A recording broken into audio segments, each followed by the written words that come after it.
baseball season is presented by Humana. We've got another gorgeous weather night here in Baltimore for Game 2 between the Twins and the Baltimore Orioles. Twins played a good ball game a couple of days ago, but lost in extra innings. They'd like to get a win today to even their mark at 1-1. And we welcome you to Oriole Park at Camden Yards. Dick Bramer along with Bert Flyleman. Twins did play a pretty good ball game here a couple of days ago. They got really good starting pitching from their opening day starter, Jake Odorizzi, and they would like to see that type of start very frequently this year from Kyle Gibson. Well, it took Kyle a little bit longer last year to find that consistency, because Kyle Gibson's career, and I think we as Twin fans have seen that roller coaster type ride for Kyle. Well, something clicked last year, because for the first 21 starts, it was kind of the old Kyle Gibson. Good start, bad start. 4-10, high ERA, opponents hitting over 300 against him. You got demoted a couple times down to AAA. Something clicked in the middle of August, because his last 8 starts, Twins won all 8 of his starts. He pitched outstanding, 6 of 8 quality starts. The pitch count went from about 18 pitches per inning to 14. He's a sinker slider pitcher. He trusts his fastball now. Something has clicked for Kyle, and now can he do it from day one going into 2018 the way that he did his last 8 starts in 2017? Fact of the matter is, the Twins would not have made it to the playoffs last year without that revitalized Kyle Gibson. They're hoping to have him pitch a good ball game here tonight, and the Twins are hoping that the lineup that really didn't hit the cover off the ball much in spring training and didn't do it here the other day, that the lineup starts awakening itself and gives Kyle some run support in Game 2.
By Sanford Orthopedics and Sports Medicine, for the everyday competitor in all of us.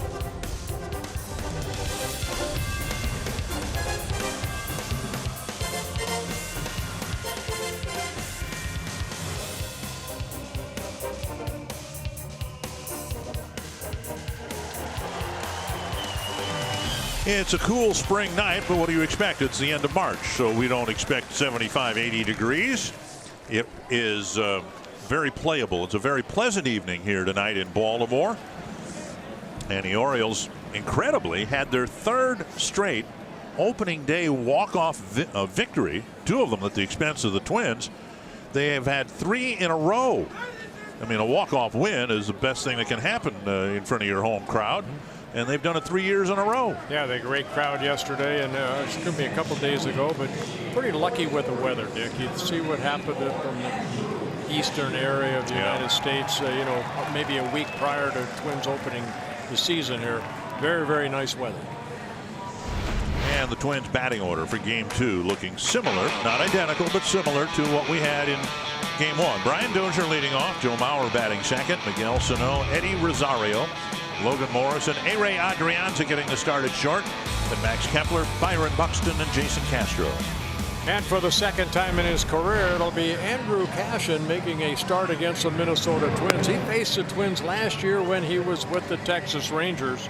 Ended up losing to Irvin Santana in that ball game 8-1. He gave up he went into the 5th inning, gave up a couple runs, but he walked 6. Now this is his first season with the Orioles, signing a 2-year plus contract over the winter. Those are his numbers, his career numbers. Don't let that 42 and 64 fool you, because look at the earned run average, 3.80. A guy that spent some time with the Padres, and you know they didn't have the best of club behind him. And the Orioles out in the field have Trey Mancini in left field, Adam Jones, the hitting hero 2 days ago, in center, Colby Rasmus getting the start in right. Defense brought to you by Northland Ford. Tim Beckham, Manny Machado, Jonathan Scope, Chris Davis, the infielders, Caleb Joseph catching. And Adam Jones with the walk-off home run against Fernando Rodney, bottom of the 13th inning, or 11th inning. And the Orioles ended up walking off the Twins for the second time in 3 years. Matt Wieters ended an extra inning game on opening day here 2 years ago. There you see the umpires with Doug Eddings having plate duty, Foster, Ripperger, and West on the bases. And Brian Dozier in the box. We're ready to go. If Cashner is on and if Gibson is on, we'll see a lot of ground balls, because they're both similar type of pitchers. They both like a 2-seam fastball and hope to get the ball hit on the ground. There's strike 1 to Brian Dozier. Yeah, Cashner is 31 years old, 6'6", so he stays on top of that baseball if he does that. One thing that they worked on, Roger McDowell, the pitching coach for Buck Showalter, the slider.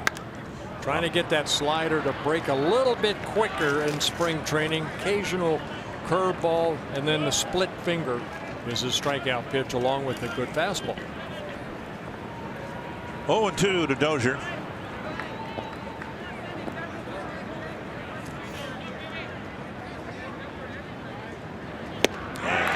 Swings through, strike 3. And there's a good fastball right there. Let's take a look at the scouting report on Andrew Cashner. Rangers last year, 11 wins, 11 losses. Very good, 3.40 earned run average. Second career start against the Twins. Did not fare too well. Is a little wild, 6 walks in the 4+ innings. And a guy that just struck out Dozier on that fastball. And I mentioned that Roger McDowell trying to improve his slider a little bit, shorten it up a little bit, a little quicker. Last year, Cashner didn't have a good feel for the slider, and they say that he kind of morphed into a fastball cutter type pitcher, and hoping to get a better feel for that slider. 1-0 to Joe Mauer. And over the inside corner, 1-1. You know, there's a lot of things between the slider and the cutter that almost is the same thing. The sliders, maybe if you're looking at the break, of maybe about 8 to 10 inches, where a cutter, most guys will go like Mariano Rivera, just maybe 3 or 4 inches. So they're so similar. Fly to left, and as Mauer did the other day, a deep fly, fairly deep fly this time to left center field, 2 away, and that'll bring up Sano. Twins got 8 hits in the ball game here on Thursday. All 8 of them singles. And Byron Buxton got 1 of them. Miguel Sano 0 for 5 with 3 strikeouts here on opening day, so he's looking to make better contact here in game 2.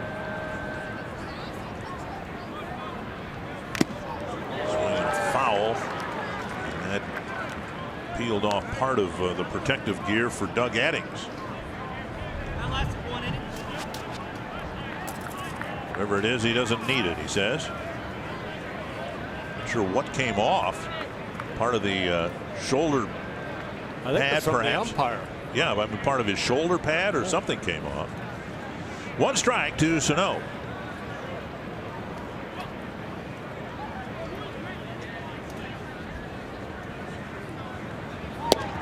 Strike called, and it's 0-2.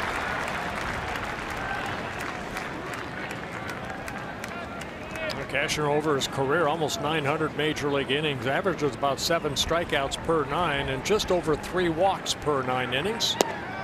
Ooh. Just missing low. 95 miles per hour and almost clipped the knees. You see straight over the top fastball.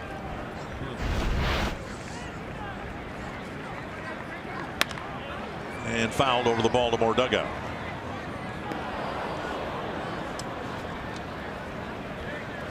Cashner in his 8th major league season, a season that started with the Chicago Cubs back in 2010, and then about 6 years with the San Diego Padres, last year then also the Marlins, last year with the Rangers. In the dirt, well in front of the plate. 2-2.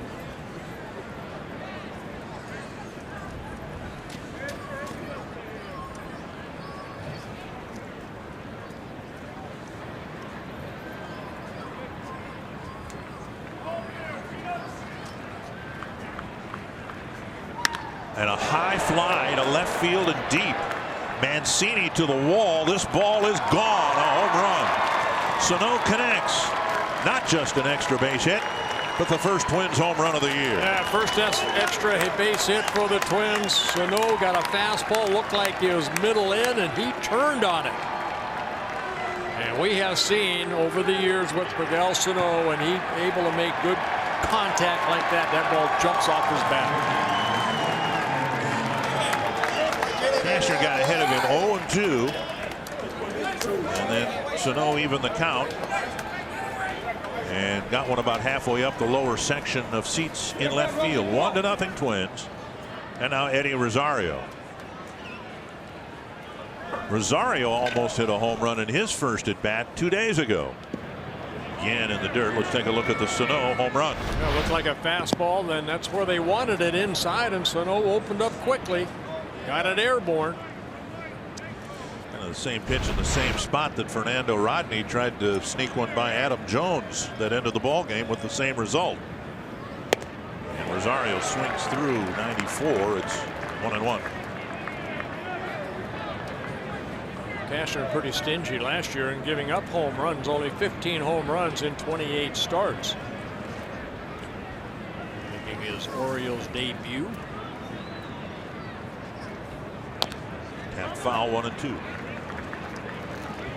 Rosario's home run bid was intercepted. Drake Gentry in right center field. Rosario later got a gift base hit and started the Twins rally in the ninth.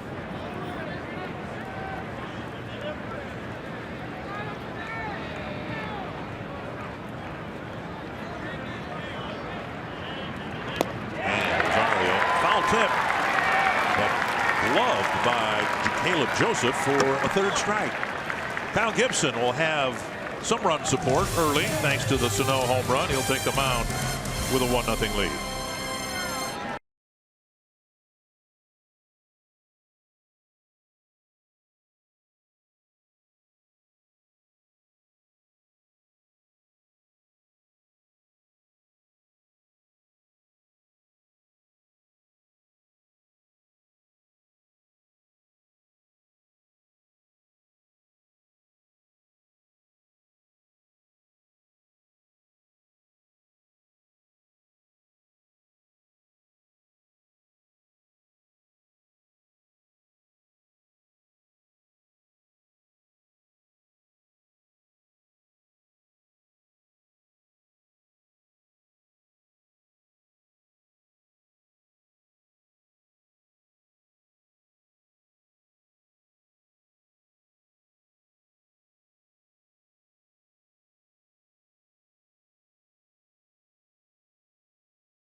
For the first time this year, the Twins will play with a lead. It's 1-0, and Kyle Gibson, hoping to protect that 1-0 lead. He'll face Chris Davis in the leadoff spot for the Orioles.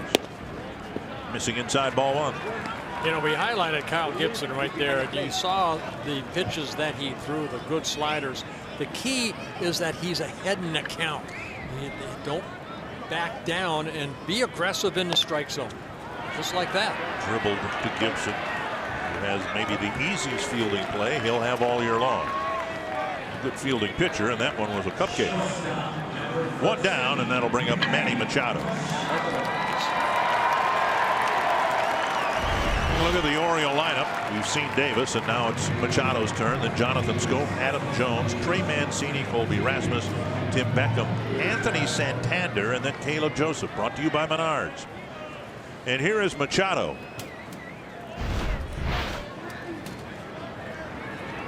Machado drilled a double on the first pitch he saw here 2 days ago.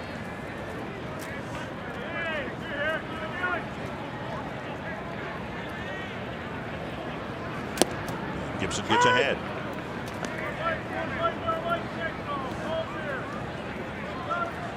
Machado now playing short for the Orioles.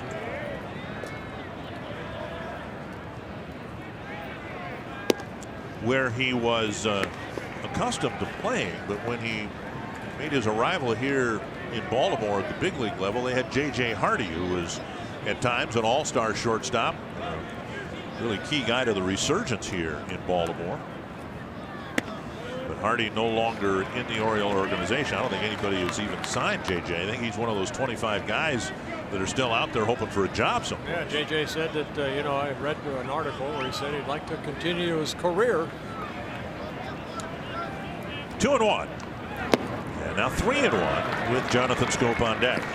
Machado is a Gold Glove winner. He won a couple of them at third base, so they're hoping that he can do that. So much history here in Baltimore with the Gold Glove. Walter in his 9th season as the Orioles manager.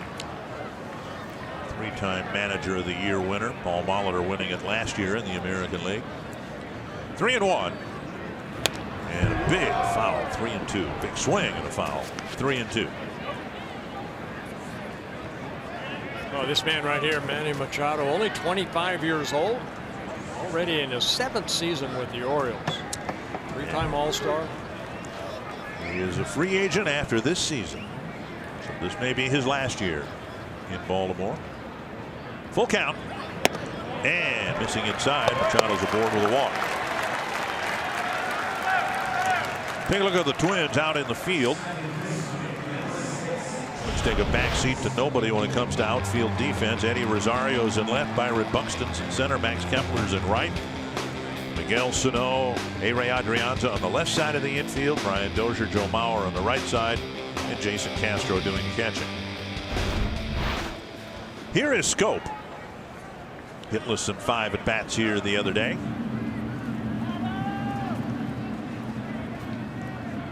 Really emerged last year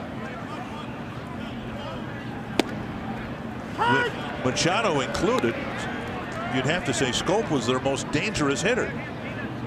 He really put together impressive numbers, as you see there, and drove in over 100 runs. Yeah, he's in his 6th season with the Orioles. On all his numbers, career highs last year. 293, 32 home runs, and 105 RBIs. Breaking ball gets a foul. Gibson gets ahead 0-2. Kyle, 30 years old in his 6th season with the Twins. Former #1 pick out of University of Missouri back in 2009. Twins hoping, like in our Open, that he's found something, be aggressive in the strike zone and have a solid season. 2 strikes to Schoop. Popped up near second base. Adrianza out. Dozier's there. And it's Adrianza calling off the second baseman. 2 down. It wasn't just last year. Gibson was disappointing the year before. In each of the last 2 years, he carried into the offseason an ERA of 5.07 after the 16 season. And then as much as he improved in his last 8 starts with the Twins, it still settled in at 5.07. And over those 2 years, a combined 18 and 21. Here is Jones, finished the ball game here on Monday with a home run.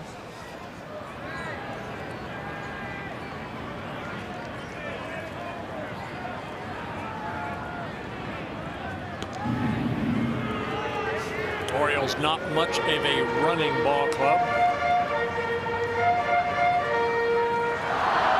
Machado did steal a base in the third inning in yesterday's ball game off of Odorizzi. But last year the Orioles stole only 32 bases in 45 tries. Their lineup built on power. And if you played half your ball games in this ballpark, you would do the same thing. You would put the team together that way as well. 364 to the power alley. The power alley in left center with a short fence. And it's cool now. That ball's not going to fly like we will see it during the summertime. Down and away.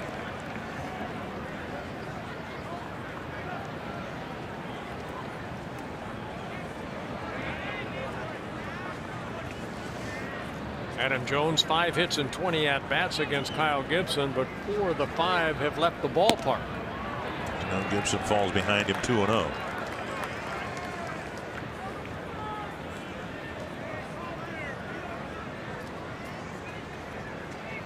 Kyle making his 8th career start against the Orioles. 2 wins, 2 losses. Very high ERA at 5.89 combined over those 7 starts.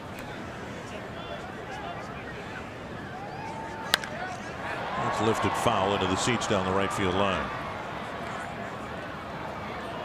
2-1. Jones, too, a free agent after this year. You hear quotes from the Baltimore players approaching this season, and you hear the phrase, you know, the window is starting to close here in Baltimore. They've had some great teams, finished last in the American League East last year. 2-1. Another foul into the seats. There's not as much offense. They hit 260 as a ball club last year. They hit 232 home runs. That's in the top 5 of the American League, but they're pitching, and they went out and kind of improved that. They had the worst starting pitching in the major leagues last year. Almost 6. I mean, that's how bad it was. An ERA of almost 6 among the starting staff. 2-2. And Jones swings at a pitch in the dirt, and that'll wrap up the first inning. Gibson with a walk, no harm done, and we head to the second with the Twins up 1-0.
Pizza Ranch for the win. What the Twins need to do. Whatever happened to pitching? Well, you know what? The Twins actually in spring training, their bats weren't going all that well. And then really in game 1, yeah, 8 hits, but all of them singles. So Twins need some offense, and hopefully Miguel Sano with that home run in the first will get them going. Logan Morrison, A-Ray Adrianza, and Max Kepler will bat for the Twins in the second inning. Fouled back. I did talk to some of the Twins hitters, Joe Mauer, Byron Buxton, and some others about the shadow situation here in the opener 2 days ago, and they said, yeah, it was really, really tough. Joe said there were a couple of at-bats that were really difficult to see, and certainly for both teams. That's why we had a total of 5 runs scored and, you know, extra innings. The problem was, as I think we described a couple days ago, the pitcher was in the shadows for a good part of the ball game, while the batter's eye was brightly lit by the sun. 1-1 to Morrison. I think it accounts for the 24 strikeouts too that happened in that ball game. Swing and a miss. Now the players I talked to said it got a little bit better in the later innings because the Orioles turned the lights on, and that helped even out the lighting a little bit. Both starters, Odorizzi right there, and then Bundy for the Orioles. Both of them pitched great. 1-2 to Morrison. Right down the middle. Looking for something else right there. Strikeout number 3 for Cashner.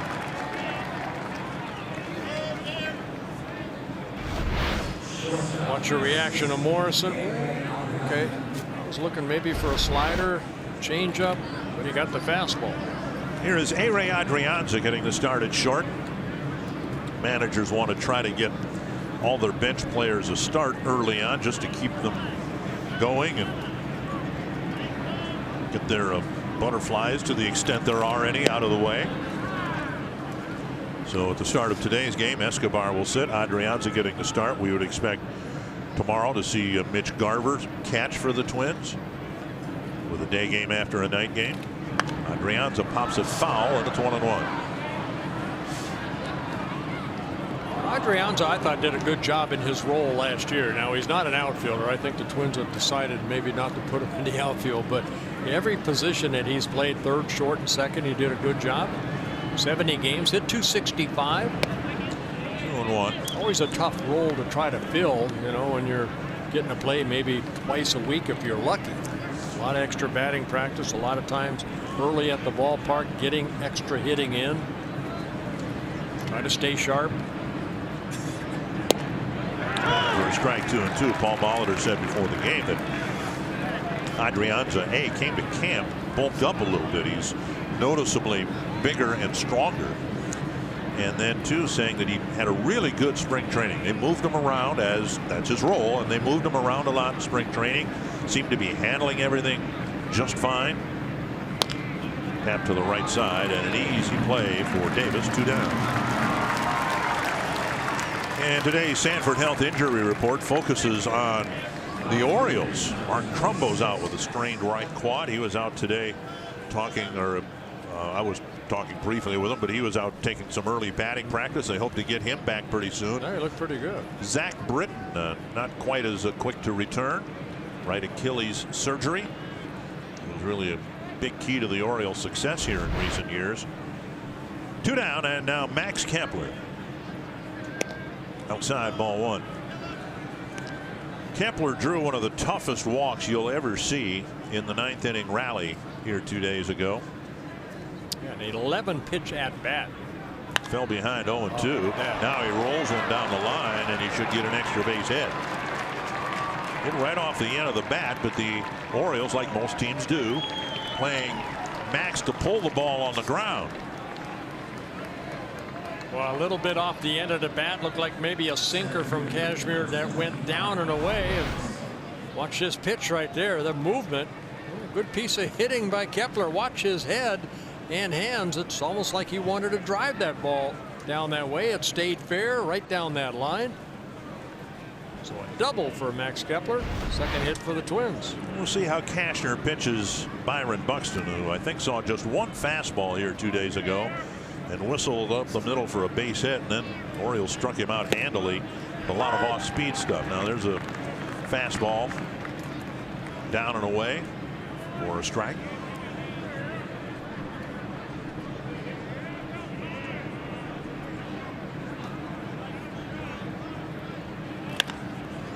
Pulled on the ground, 2 hops sharply to Beckham, and Buxton is retired, with Davis having to stretch for a throw. Twins lead Kepler at second, still lead 1-0.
It's the end of the Twins dugout, and I don't know what it is, whether it might have something to do with the protective netting.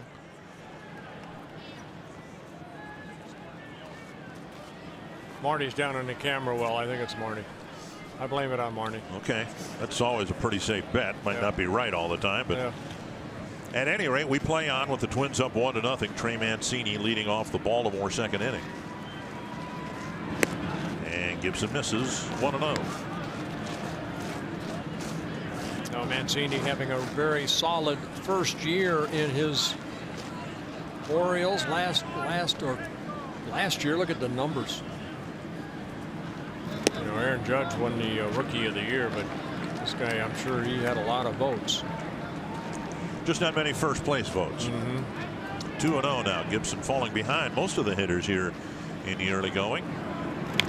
Chop foul, 2-1.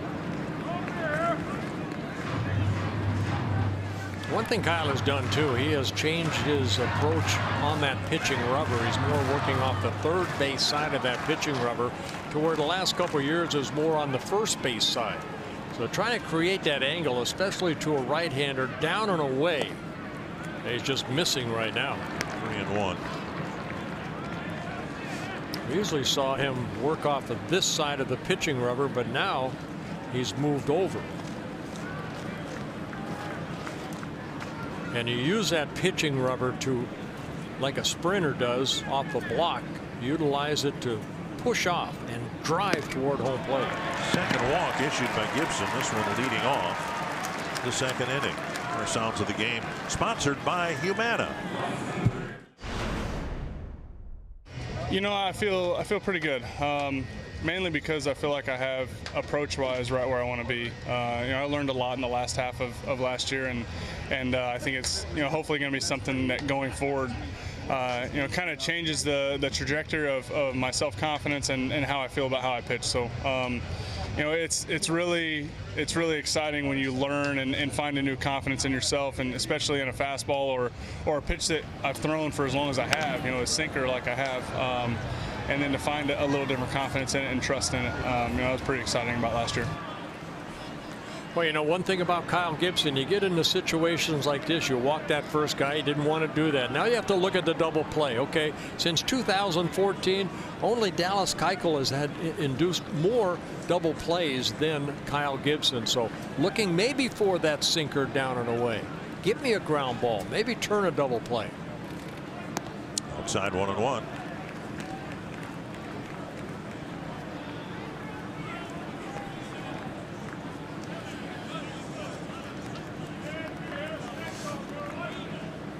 Kobe Rasmus in his first season with the Orioles.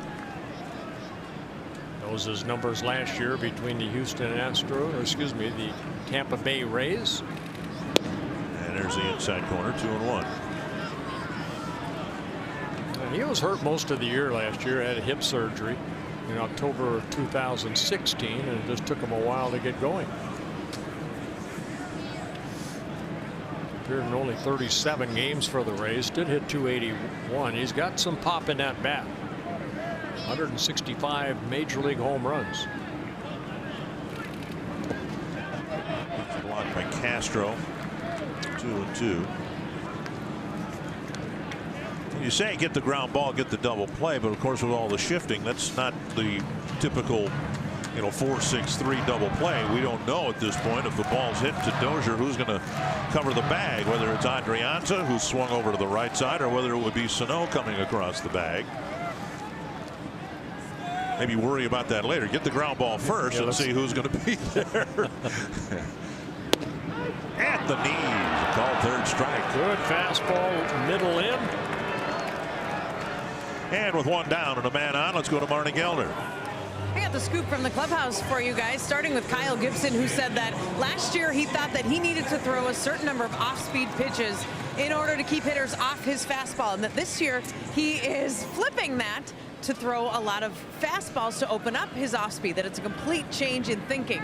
Phil Hughes pitched a game in AAA, 4 innings, 50-plus pitches, and Paul Molitor said depending on how Hughes responds, Twins are looking at him pitching a Class A Fort Myers Miracle game when they open the season April 5th. And Irvin Santana played light catch. Molitor stressed it was really light catch just to get the feel of having a baseball come out of his hand again, and that the Twins will be cautious in how fast they move Santana along, guys. Yeah, thank you, Marty. Yeah, I can't imagine getting surgery on your middle finger, you know, near your knuckle area right there, and then still trying to stretch it out. It's going to take a while, I feel. Well, the concern, of course, is not so much the finger anymore, but it's, you know, the elbow and the shoulder. You're as you try to ramp things up. Irvin wants to pitch. He wants to get back as quick as he can to not overdo it, so you don't solve one problem and create another. 1-1 to Tim Beckham. Essentially changing spots with Machado for the Orioles, moving to third base. Swing and a miss, and it's 1-2. Yeah, good changeup right there. Had Beckham a little out front. Beckham getting traded over last year from the Tampa Bay Rays.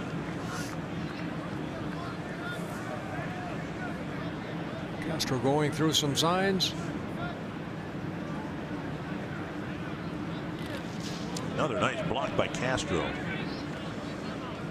Was odd because Jason did a good job with this in the ball game 2 days ago, but yet the one inning where some balls got past him was the big inning for the Orioles. Yeah, you saw the number 2 that Castro put down. That's the curveball that Kyle has tried to put into his repertoire of pitches over the last couple years. It's usually fastball 1, curveball number 2, 3 would be the slider, and then maybe wiggle change. Now there's a fastball, but it's pointing inside, so maybe the 2-seamer, and that's exactly what it was. That ball right there, you get it down a little bit, and if Beckham hits it, he's going to beat it into the ground. That's a good pitch. 2-2.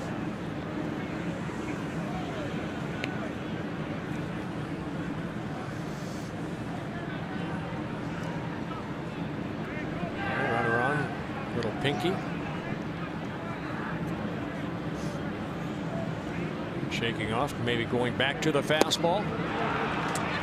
Swing and a miss. Beckham strikes out for out number 2. Good angle right there. Both pitchers here tonight are very tall, 6'6", both the starters. So you create that downward plane exactly. Good location, good downward plane for Gibson. Strikeout number 3.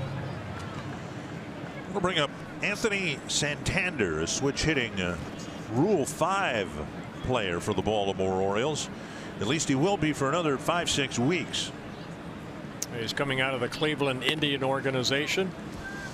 Kind of an odd situation. In his Rule 5 year, he was hurt, so he only exhausted part of his Rule 5 restriction last year, and it carries over now to this year. And when you're this close to having somebody that you obviously have a high opinion of, you're not about to,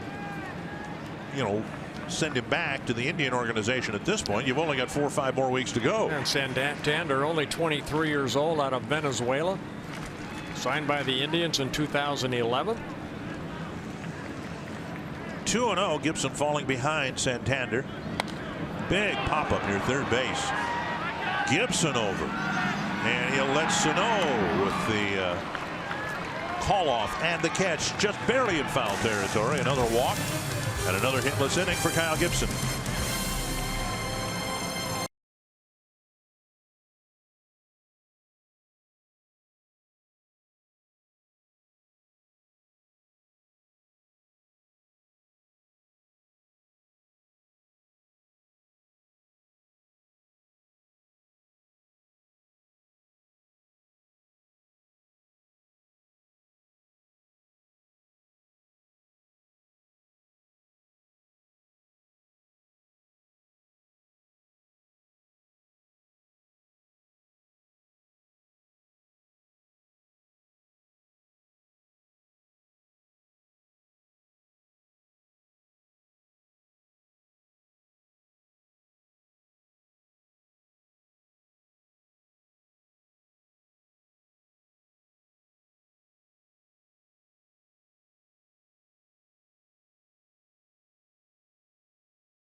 Well, Frank Robinson, former Triple Crown winner, Hall of Fame outfielder here for the Orioles, and he's part of our DQ, Dairy Queen combination. Both of them Hall of Famers, and both of them having won Manager of the Year awards. Again, congratulations to Paul Molitor. Of course, Frank Robinson, not only a great ball player, but also he handled ball clubs pretty good. It has to be tough, I think, because both these guys had, they were such great players. There's that fine line of expecting more out of somebody than maybe they could give you. So I think that's what the hardest thing about managing as a Hall of Famer or any manager. 1-0 to Castro. There's a ball blasted to straightaway center field. Jones watches it go. Jason Castro to the deepest part of the ballpark. Twins held to 8 singles here on Thursday. Have 3 hits, all of them for extra bases tonight. Boy, great extension right there by Castro. Fastball away, just went right back up the middle. And he gave this a ride over the 410 sign, the longest or the furthest area to hit a home run here at Camden Yards. So a 2-0 lead thanks to Castro's first home run of the year. Now Dozier takes one on the outside corner, strike 1. It's impressive on a cool night into a little bit of a breeze. Dozier struck out his first time up. Swing, strike 2.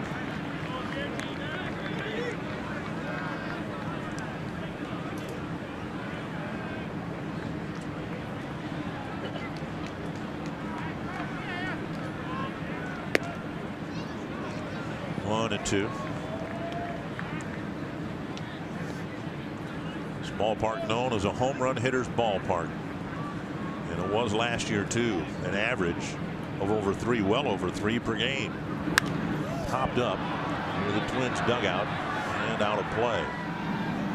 We talked about the dimensions, but I mean the short fences too contribute to the home runs being hit here. I can still see J.J. Hardy. He was not known as a power hitter, but he muscled up and hit 20-25 a year here, in part because he was a line drive hitter, and it's a 7-foot wall for most of the ballpark here. Well, you mentioned a 364 power alley in left center. Fell back by Dozier.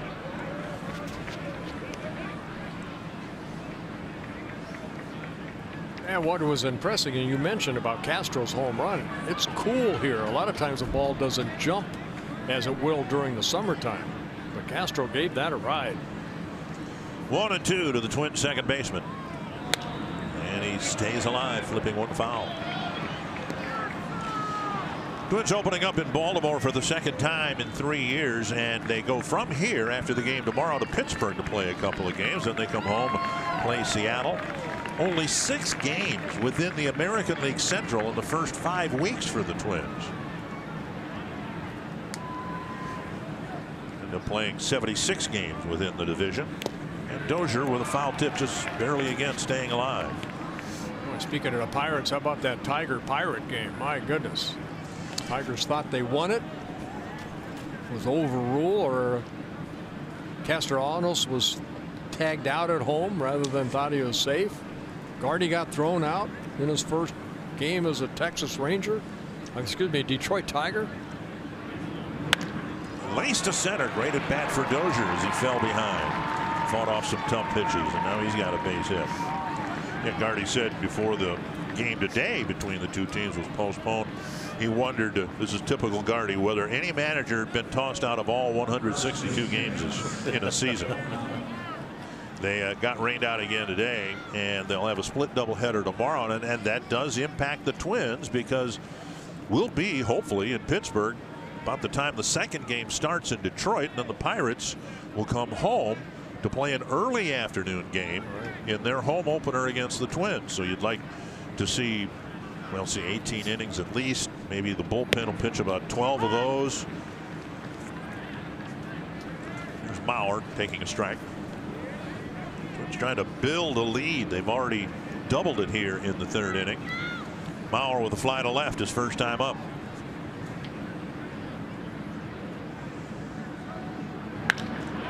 Deep to left center field. Back and off the base of the wall. Dozier is going to be held on a Mauer double. It's the third time already in this series where Joe has hit a deep fly ball to left center, this time finding a landing spot between Mancini and Jones. Yeah, right around that 364 mark too. So Mancini, who was shading him a little bit toward that left field line, that ball just skips and gets right between Mancini and Jones. So Mauer again getting a good pitch to hit the other way. Jones cannot catch up to it. One hops the fence. Jones gets it back in. It looked like from our angle here, if Mancini had reached out, he might have been able to make a play on that ball, but he did not. And here's Sano. 2 men in scoring position for Sano, who homered in the first. Taken low, ball 1.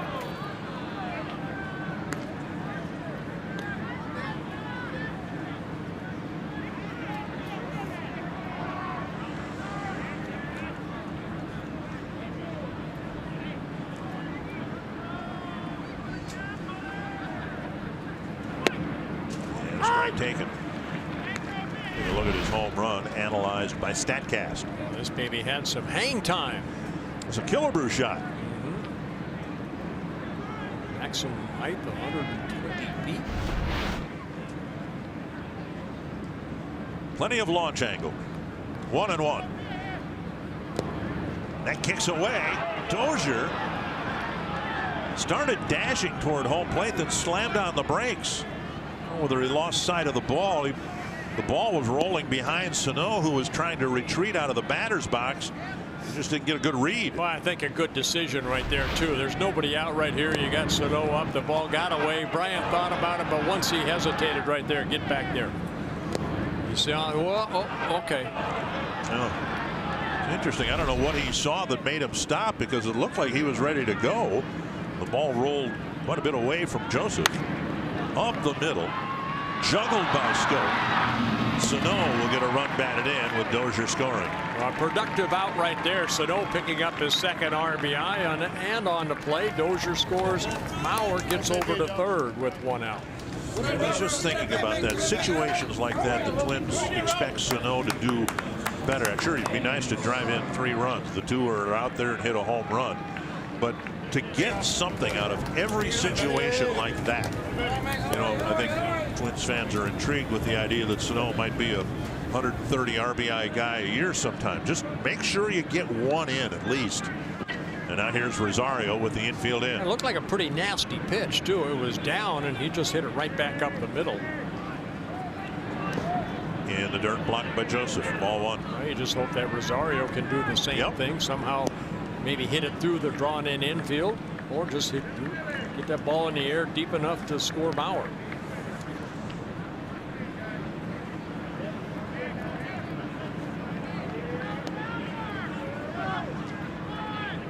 Rosario went down swinging his first time up.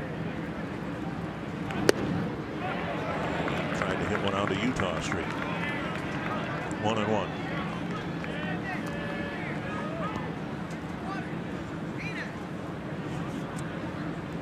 Twins have touched Cashner for 5 hits already.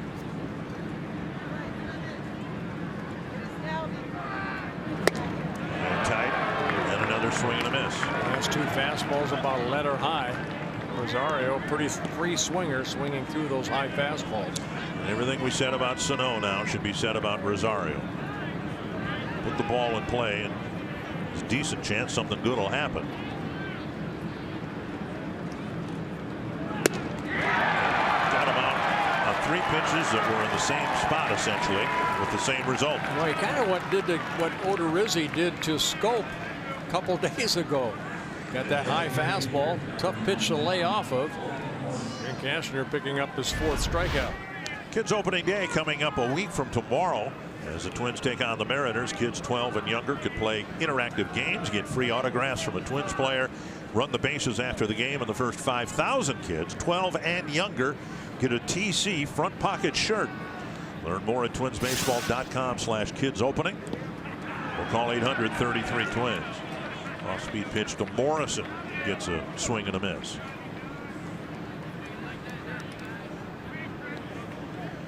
Well, now the Twins, to get the maximum out of this inning,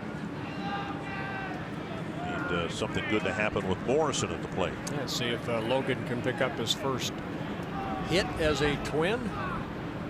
The Twins on deck circle, and it's 0-2.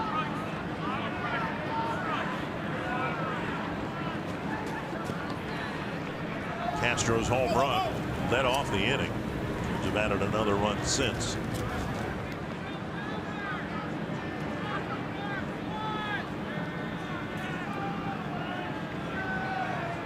Cashner ahead of Morrison. 0-2. Just up high. Tried that fastball that Rosario swung through.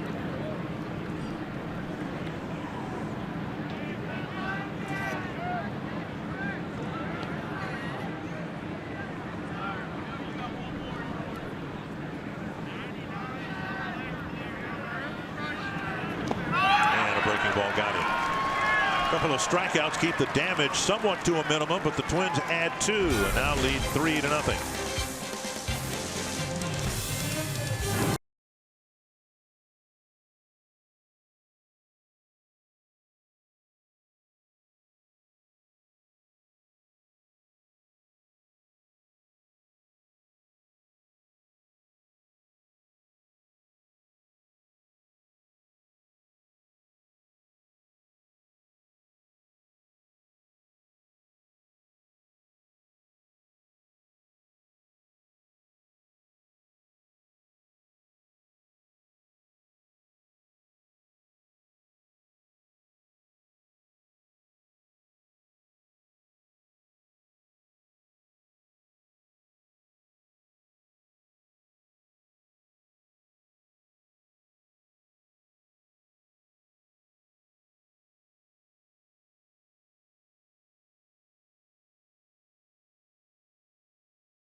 have a 3-0 lead. And when you combine the most provocative man in sports with the most interesting man in sports, it's Twins TV. No, it's not. You get opinion that cuts through the hype. Catch Speak for Yourself with Colin Cowherd and Jason Whitlock.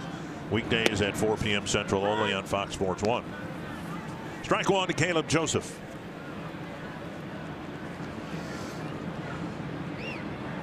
Joseph cracked a 2-run triple to give the Orioles the first lead of the ball game 2 days ago. Way out in front, 0-2.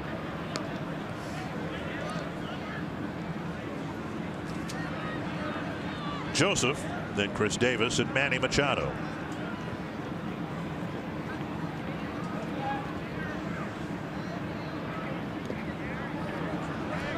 One and two.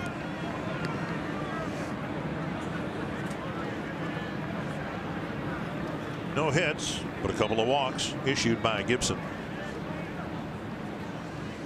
Want to get the leading lady right here, that being Joseph. Get that first out. Bouncer to third. Sano gobbles it up. And over to Bauer, one away. You mentioned the term leading lady. Now that was, it is, LaTroy Hawkins' favorite term. Oh, is it? Yes. Oh. And so we should mention that, you're going to be doing roughly half the telecast. We're going to have Roy Smalley and Jack Morris and LaTroy Hawkins and Torrey Hunter, and then we're going to mix in Justin Morneau a little bit this year too. So.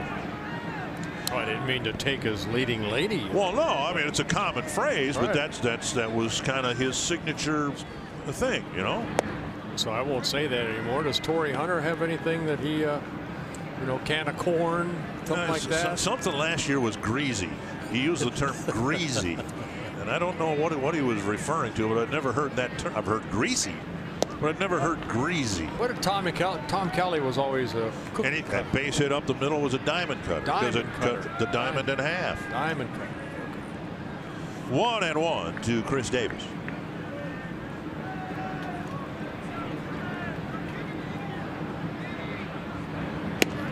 And now inside 2-1. I just wonder how long Buck Showalter's going to go with this Davis leading off.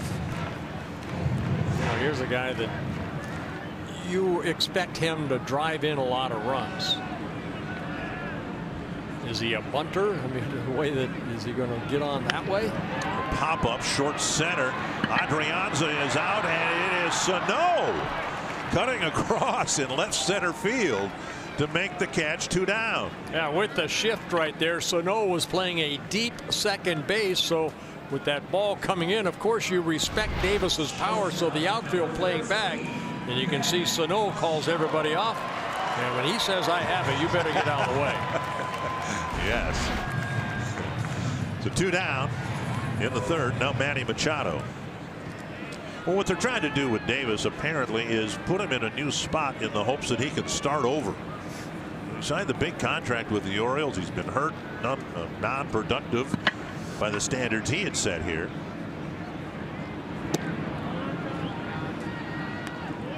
One and 0 to Machado. Walked his first time up.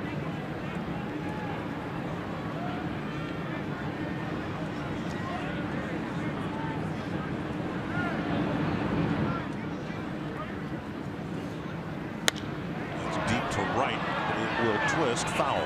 Dick, going back to Davis leading off for Buck Showalter, sometimes you see that in spring training. Of course, a guy that needs at bats, you hope that he gets 4 or 5 at bats. Maybe that's his thought process right now. Give Davis an opportunity to get 1 or 2 extra at bats. Twins home opener Thursday, and the Fox Sports North is joining the Twins celebrating with breakfast on the Plaza. You can drive through, bike through, walk up to grab a free ballpark fare breakfast. Might want a cup of coffee. It's going to be a little chilly. Plus, you can receive a free Fox Sports North poster and learn how you can watch the Twins on Fox Sports Go. 2-1 to Machado. Just missed the corner. 3-1. Yeah, Machado, a guy that stands pretty much right on top of the plate. There's the information about the breakfast on the Plaza Thursday. Dick, you'll be there, won't you, at 6 a.m.? Yeah, I'm sure you'll be.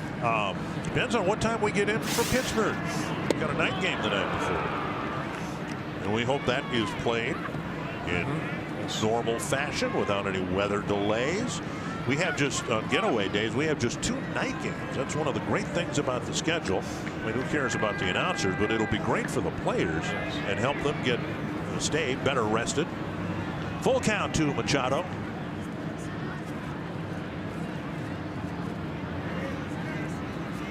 And foul back.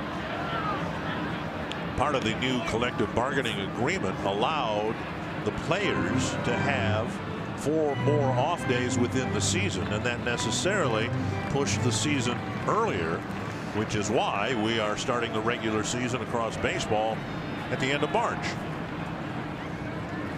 Full count to Machado. Now Castro sitting away. Just missed the corner. Machado's drawn his second walk of the ball game. Walk number 3 for Gibson. So go along with his 3 strikeouts.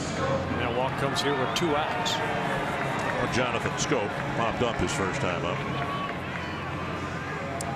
You know, we've talked off and on about the analytics in baseball and how much more, for lack of a better term, scientific it is. Well, within that is an increased emphasis on nutrition, making sure the ball players get as much sleep and rest as you can control. I mean, what a player does when a game is over with, of course, up to him, but you can build a structure where it's easier for the players to be better rested, and then the product on the field, in theory, should be better because of that.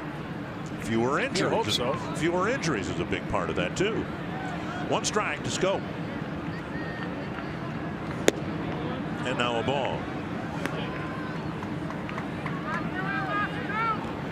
Gibson has issued 3 walks, has yet to yield a hit. Trying to wrap up the 3rd inning, but his pitch count is over 50 because of the less than optimum strike to ball ratio. I got to be honest with you, on a cool night, and we'll probably have a little colder nights coming maybe in Pittsburgh and Minnesota. It's sometimes tough to grip that baseball and feel comfortable. You get to blow on your hands if you want. I haven't seen either starter really take advantage of that. 2-1.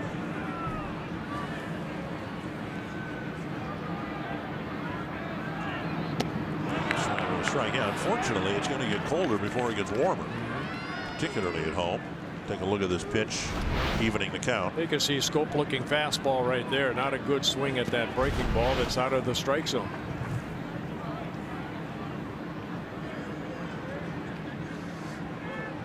Castro again. Go fastball, that 2-seamer, run it in on Scope. Hopefully. Well, Gibson got the leading lady, and he got the first co-star, and then ended up getting the 3rd out as well, and the Twins lead 3-0.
Visit buyfordnow.com and your local Northland Ford dealer today. By Grand Casino, the best stories start here. And by Menards. Save big money at Menards on all your home improvement needs. The Charm City, Baltimore. And the Twins have a 3-0 lead. Adrianza on the first pitch lifts a high fly ball center field. Easy play for Adam Jones, one away. You like coming here, don't you? Oh, a beautiful city. Great restaurants. We're our new hotel that we're staying at. It's about a 5-minute walk from Little Italy, and I've made too many visits there on this trip to Baltimore. I think you've been there every day, have you not? Yes, yes. Went to a restaurant today that is owned by a Gambino family. Ooh. And I saw your text. Did you leave a big tip? I did. I wasn't sure if it was the Gambino family, but I wasn't about to take any chances. That's good on your part. Here's Max Kepler. One strike, and now a ball. I bet you nobody ever complained about the food at that place. Kepler slashed a double almost right over the third base bag his first time up. And now a drive to right center. And deep, it is back and gone. A home run for Max Kepler. Third solo home run for the Twins in the early innings tonight. Boy, that looked like a breaking ball. What a beautiful swing right there by Kepler with that uppercut swing as a line drive home run. Rasmus could only watch it go over that 373 sign. What a nice swing. Kepler a double in his first at bat in the second, and right here got a breaking ball. And it just went right into that beautiful swing. Justin Morneau would be proud. Now Byron Buxton. One thing we've learned having watched Max, right-handers throw down and in to Kepler at their own peril. Whether it's a fastball or a breaking ball, lefties can get by with it sometime, at least right now. Here's a ball rolled up the middle, and Machado has to sling it over in time to get Buxton one away, two away.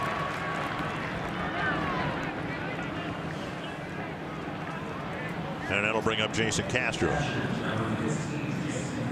This is what the Twins lineup would like to do on a regular basis. They've gotten production, well, from everybody except the middle of the lineup at this point, but they've kept adding on runs, and Castro added one on leading off the third. Yeah, you know, just got a fastball away and hit it over that 410 sign, and then we just saw Kepler. Nice little swing.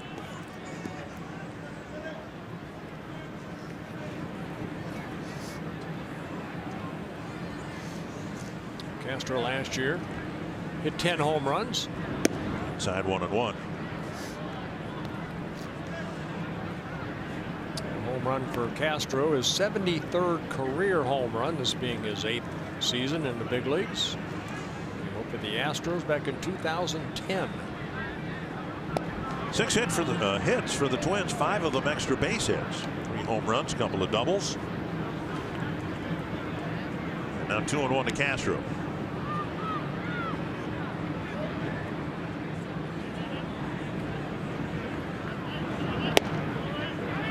Inside 3-1. Dozier on deck. Hear about managers, hitting coaches talking about lengthening the lineup 1 through 9, having a threat. That's kind of what the Twins envision this lineup will be this year. The run production's been provided by the top third and the bottom third. Full count now to Castro.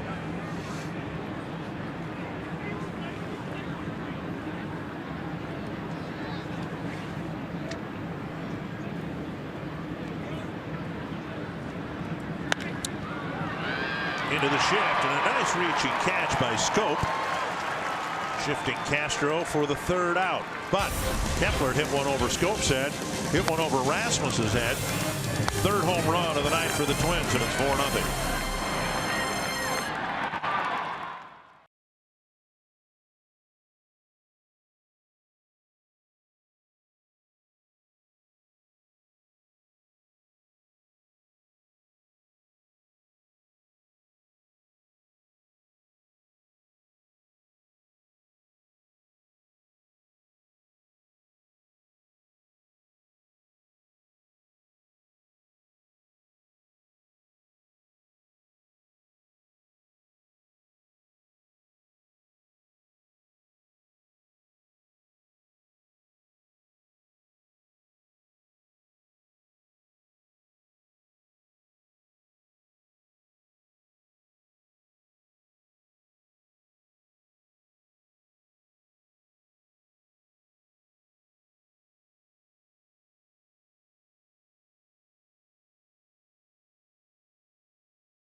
is the Twins shortstop tonight. And for more on why, let's go to Marty Gelder.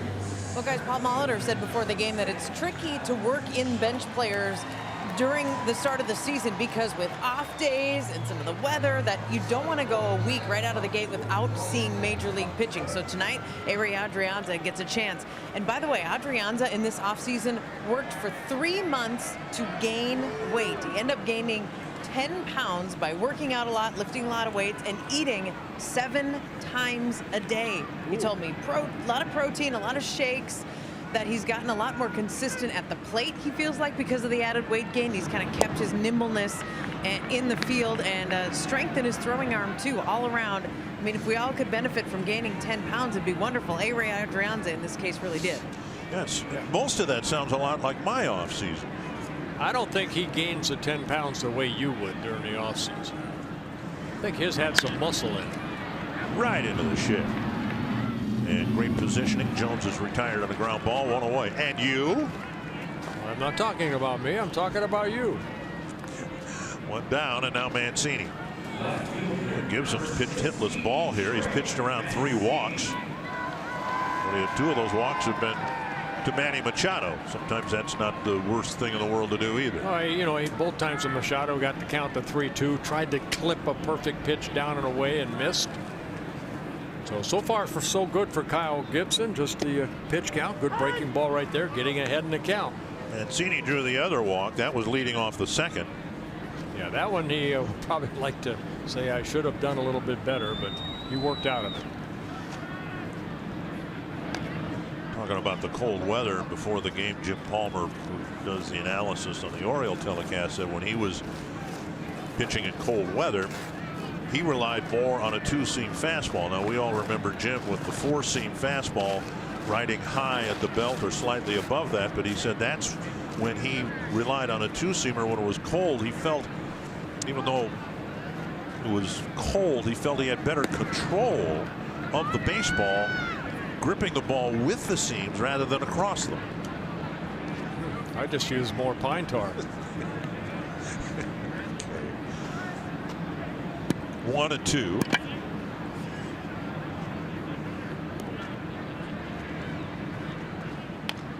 Dribbled foul.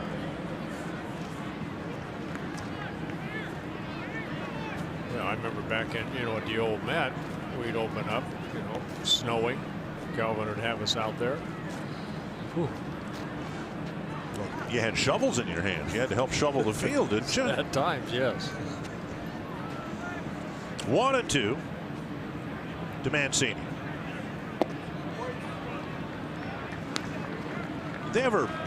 We can talk more about this, I suppose, when we get to target field. I remember seeing the flamethrowers for Viking games. Did they ever pull those things out at Met Stadium for baseball games? Did they really? Yeah, for the infield. Yes, they did. 2-2.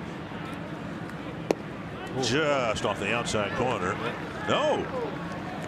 Castro threw it to third. He thought it was strike 3. And Doug Eddings said, no, that was ball 3. You know what? As a catcher, of course, you have your back to the umpire. He may have heard Eddings say something, but looked like a pretty good breaking ball. A bit outside. And what he's saying right now is, I'm sorry, I'm sorry.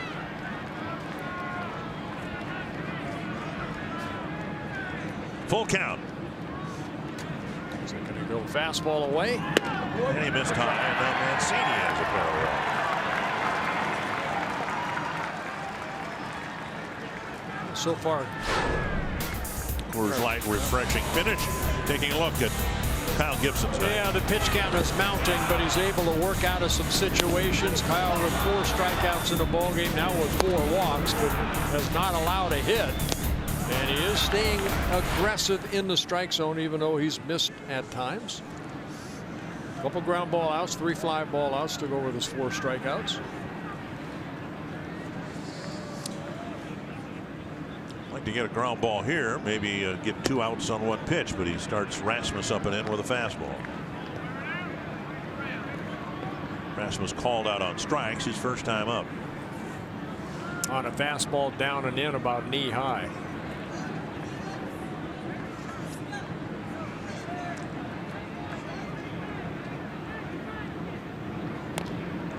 Chopped foul.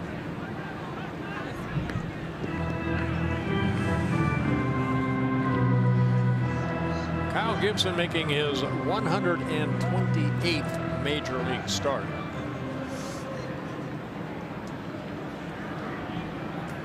One thing he did well last year is he pitched well on the road, better than at home. 6-3 on the road last year in 13 starts. And 6-7 with a very high ERA at home. Trying to clip the inside corner, but missed. 2-1. Making his 5th career start here in Baltimore. 1 win, 1 loss. Now with the count favoring the hitter at 2-1, the Twins swing into a pull shift.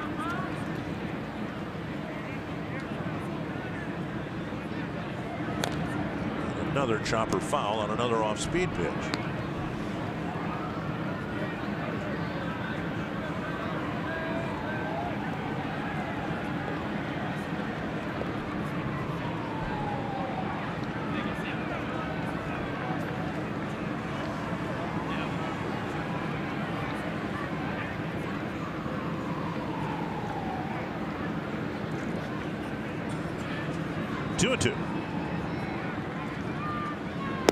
Struck him out with another off-speed pitch. And strikeout number 5. That'll bring up Tim Beckham.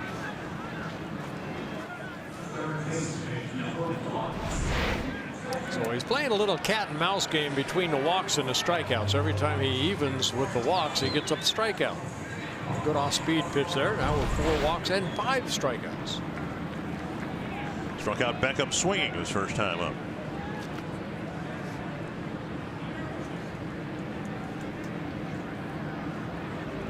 Pitch number 70 for Kyle. Strike to ball ratio not where Kyle would like it. It's about 50-50. 37 strikes, 33 balls thrown. There they are. But give him 2 strikes to every ball. This is the quintessential being effectively wild, right? I mean, they don't have a hit, they don't have a run, they haven't had a runner to second base yet. Well, the pitch count gets elevated, and you're not going to be able to pitch very deep into the ballgame. You're right, but you know what Kyle has been, he's been missing down in the zone. You know, he's not missing up. He's not missing up. He's created a good downward play, and he just hasn't been consistent as far as throwing strikes. Foul on a 92-mile-per-hour heater, center cut. Center cut. That's a Ron Coomer. That's Ron Coomer like using that center cut. He's a hitter, and he was looking for those pitches that were center cut. 2-1. 2-2. Another 84-mile-per-hour off-speed pitch. Well, in the fastball situation, Kyle been making some good pitches. Change up. Fall behind, yeah. Castro. 2-2 to Beckham. Looks like the curveball. Nicely by Castro, and the Orioles still haven't had a man to second base, largely because of Castro's ability to block pitches tonight. He knows a curveball's coming, so he's anticipating, you know, somewhere hopefully the ball down right around home plate, and Castro doing a good job of keeping the ball in front of him. Mauer will play off the bag away from the runner. 3-2 with 2 down. Struck out Beckham his first at bat on a fastball down. Looks like that's what Kyle wants to do, go back with that fastball. Runner goes, tap foul.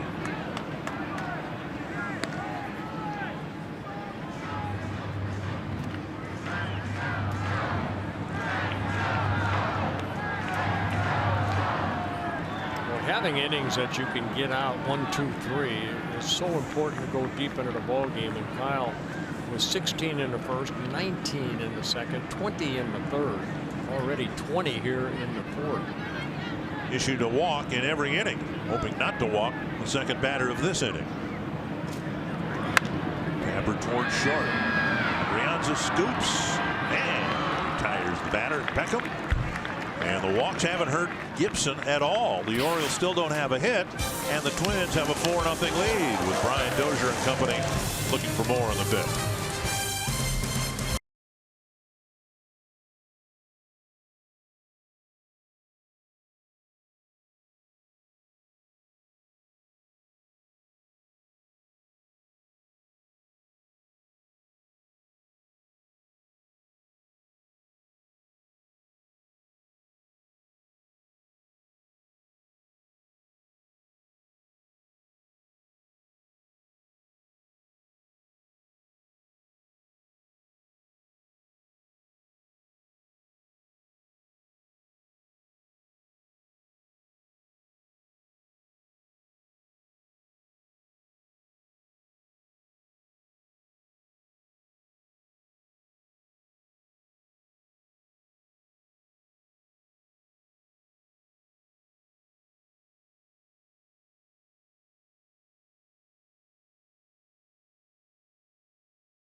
Already in the ball game.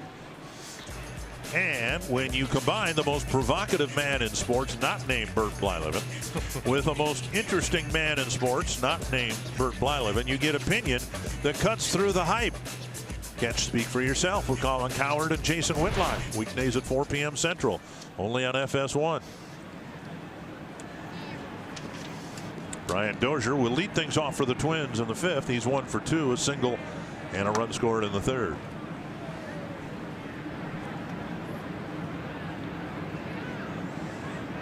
Up high, and it's 2-0. Twins haven't taken a walk, but they've knocked Cashner around for 6 hits, 5 extra base hits. Conversely, Gibson hasn't given up a hit, but he's issued 4 walks. And a strike, 2-1. Ooh, good changeup right there. Yeah, and 3 home runs allowed by Cashner. It's one thing he did not allow last year with the Texas Rangers. Most he gave up in a game, a couple, about 4 times. And outside 3-1. Career high in home runs allowed in a ball game 4. You have to go back to 2016. That was in LA against the Dodgers when he was pitching for the Marlins. And Dozier takes a walk to lead off the 5th inning. And there's that walk. And that'll bring up Mauer. Mauer has been driving the ball to left center field. Almost hit a home run in his first at bat 2 days ago. Sent a fairly deep fly ball that way in the first, and then found a landing spot on the warning track at the base of the wall for a double in the third.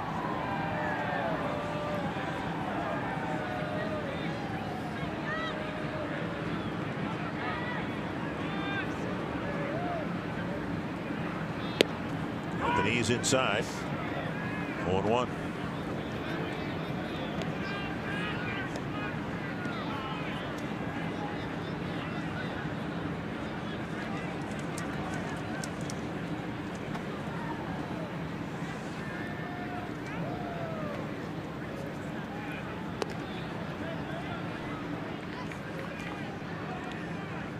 One and one.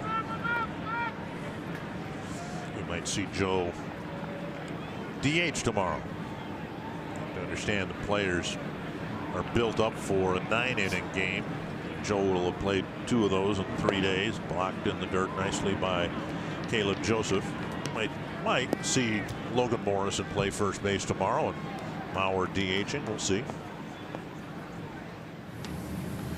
Nestor Cortez Jr. perhaps getting ready to make his major league debut.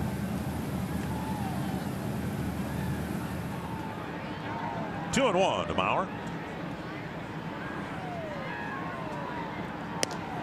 And now Cashner, who went through 4 innings without issuing a walk, finally walked Dozier to lead off the inning. Now is in danger of losing Mauer.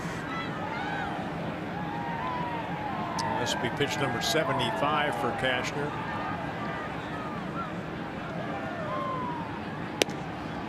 And now 3-2. We'll see if Bryant takes off here. Pretty good contact hitter at the plate. Yeah, that's kind of what you want to be right there. 2 strikes to every ball. And he's behind 4-0. Yeah, you don't want to give up 3 home runs and a couple doubles. Dozier goes, and it's ball 4. Ball 4. The ball goes into center, and because Joseph threw the ball, Dozier will gain third base. Dozier, aware that it was ball 4, just kind of glided into second, but then Joseph looked like he one-hopped the throw and it skipped into center field. Machado kind of nonchalantly tried to knock that ball down, so Joseph will be given to the air. It's probably a ball that Machado, the shortstop's got to at least try to knock down. Almost hit the bag. Yeah, that's not a good effort by Machado at all. An error charge to Joseph, first and third, nobody out, and the dangerous Sano at the plate. Another one of those situations we talked about in the 3rd inning. There's a run to be driven in here, and so far Sano, with a home run in the 1st and a ground ball in the 3rd, has been able to pick up RBIs 1 at a time, but 2 in the game so far. Roger McDowell, the pitching coach for Buck Sherwalter. Little flashback to last year. Miguel Sano got a breaking ball and clobbered it. And then in his first at bat in the 1st inning, got a fastball. That opened up quickly. It was a high fly home run. Chopper towards the hole, and they will get 1 and 2, so no run batted in, even though Dozier scores. First pitch, and Sano chopped it right to the shortstop Machado. 6-4-3, a double play. It's 5-0. Again, the heads-up base running by Dozier, getting over to third base, even though Sano hit into the double play, puts a 5th run on the board for the Twins. But 2 down now, base is empty for Rosario, who has struck out twice. Twins getting a run in the 1st, 2 in the 3rd, 1 in the 4th, 1 in the 5th.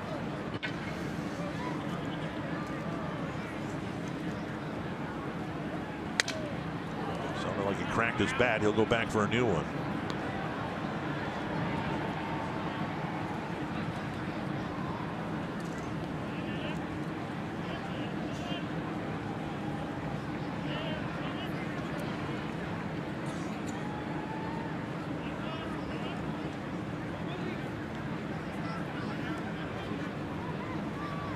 One strike. The Twins left fielder. See the shift put on by the Orioles for Rosario.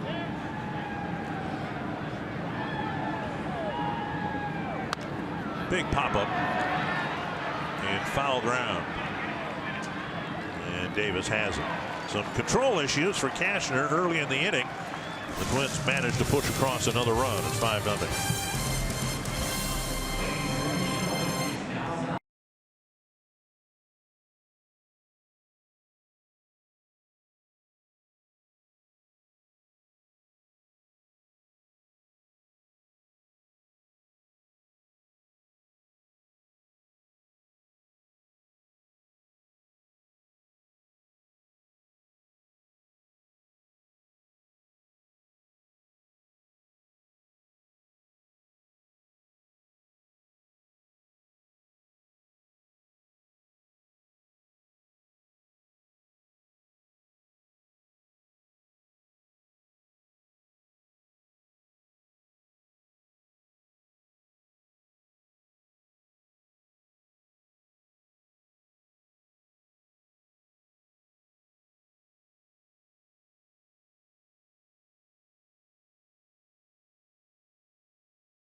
A 5-0 lead, hasn't given up a hit, and he'll face Anthony Santander. There's a belt-high strike. He's faced 17 batters now. He's been able to get strike one on 8 of the 17. So falling behind, but he's been able to make a big pitch when he's needed to. Good breaking ball right there. It's 0-2 to Santander.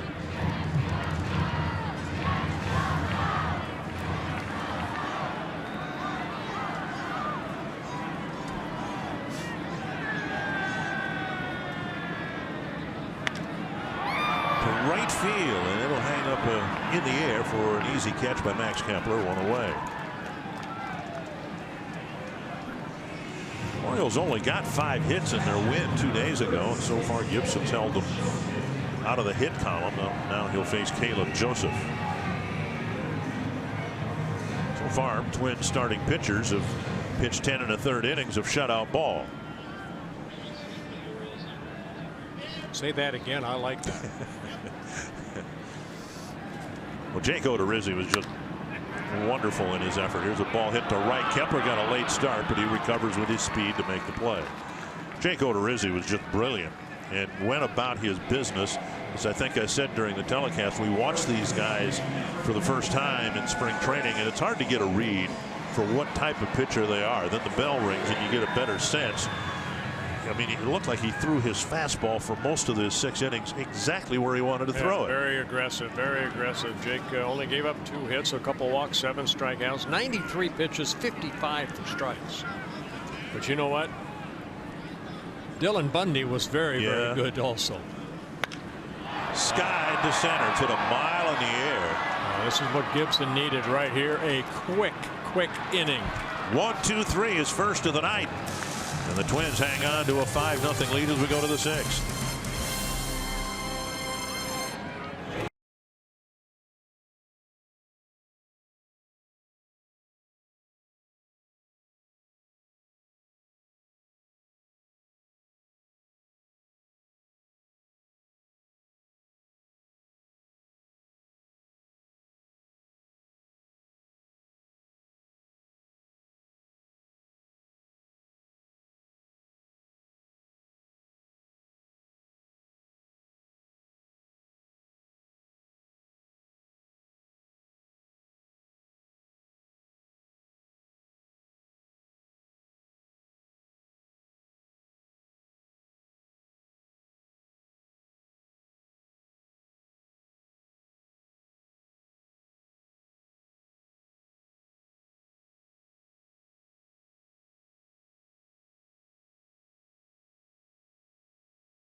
It's your #1 Twins app. You can customize your experience to catch every moment this season.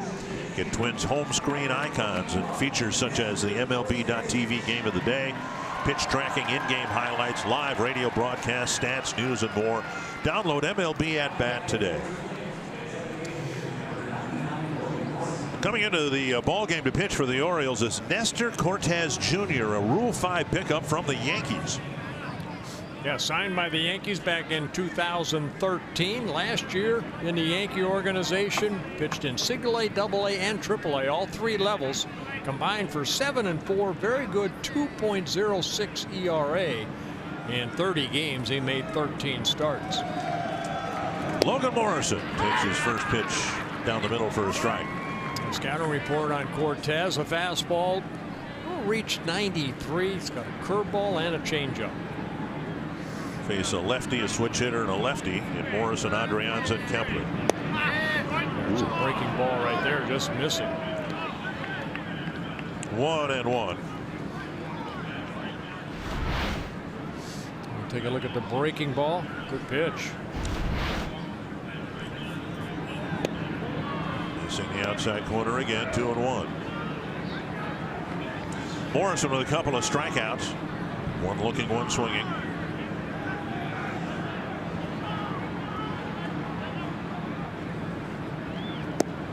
Three and one. The fifth inning started with a pair of walks. Twins were able to get another run in the fifth. And now Cortez in his major league debut is in danger of walking the leadoff man.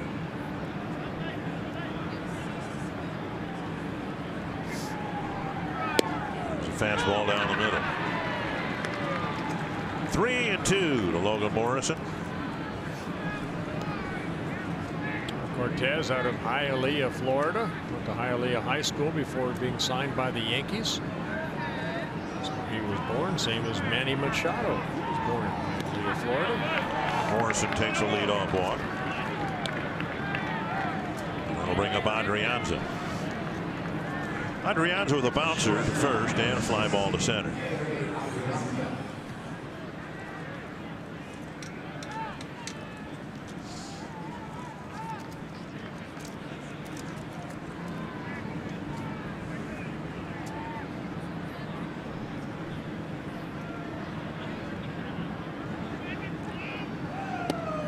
Strike over the inside corner.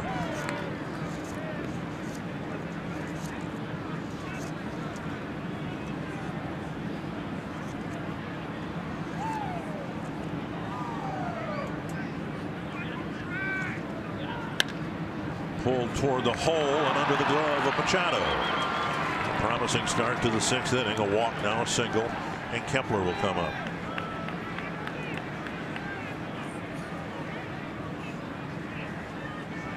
If it was a closer ball game, we might see Paul Molitor ask Kepler to bunt, but it's a 5-0 ball game. At some point, the Twins need Kepler to build his confidence against lefties. Adrianza picking up his first hit of the year, the 7th hit for the Twins here tonight. Kepler with a double to left and a homer to right.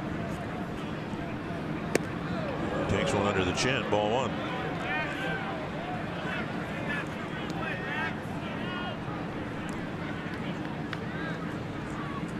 Last year, a marked difference in terms of success versus righties and lefties.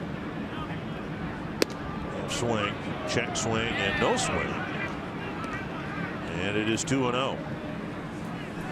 Well, I know we had Justin Morneau on the air in spring training, and he's been working with Kepler about that in situations like this. Just try to drive the ball the other way if it's pitched away. And now 3-0 with Buxton on deck. We'll probably take a pitch right here. Gene Glenn over at third base, going through probably the take sign. And Cortez making his major league debut. Get it over the plate. And he does. Kepler takes, and it's 3-1.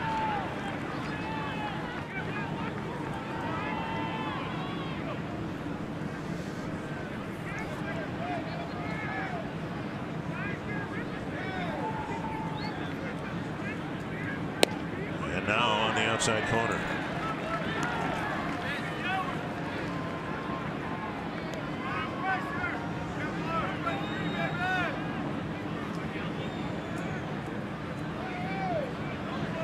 Five takes for Kepler against the lefty. And a good swing and a foul right over the screen.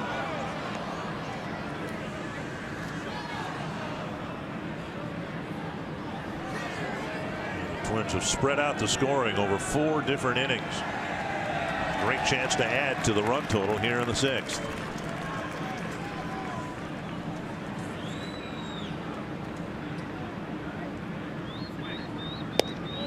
Missed inside. They're loaded up. Yeah, second walk for the left-hander. And Kepler's been on base all 3 times.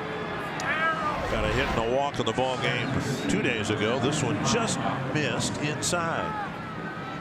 And they are loaded up now for Buxton. Byron with a couple of ground ball outs. Infield playing in about halfway.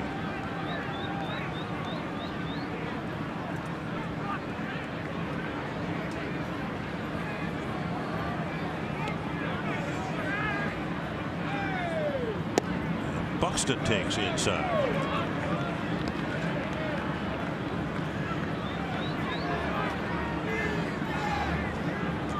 Buxton hit left-handers very well. Hit them at a 282 clip last year. Fouled away 1-1. Good swing right there. A little uppercut swing. First he wants to do is get a sacrifice fly. Just missed that one right there. Just got underneath it. Maybe just a little late.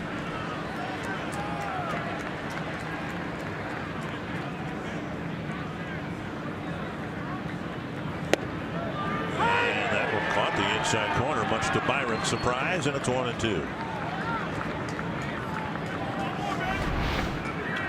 Byron kind of lean in a little bit and takes it. Here's inside, says Fox strikes, but it doesn't matter. There is his splits from a year ago. Behind in the count now, 1-2. Hook him right down the middle. Came back inside, and Cortez picks up his first strikeout. First major league strikeout. So working inside again. Same spot. It wasn't right down the middle, but it was, according to Doug Eddings. Strike 3. Now the Twins with a big at bat here. Castro hit the ball on the barrel twice. A home run to center and a line out to short right, but within the reach of Jonathan Scope. Castro takes a strike. Twins were given a great opportunity to have a big inning in the 5th with the pair of walks that started the inning, and they did get a run, but a double play ball limited the damage done. Now a walk, single walk to start the inning. Buxton has struck out, and Castro hits it back to the mound, out at the plate, and a double play. So out of all of that, the Twins got nothing. A strikeout and a comebacker, and it's still 5-0.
Thank you, Tom.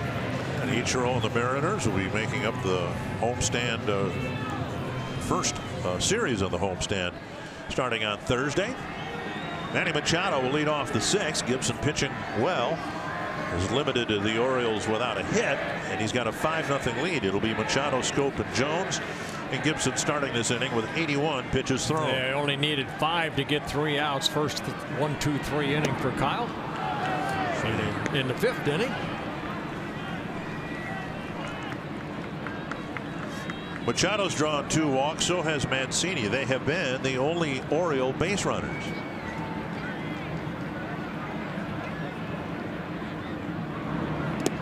And now 1-1.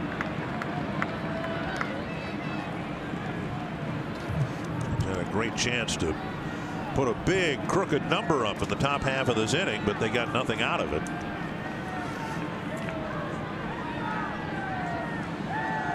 One and one.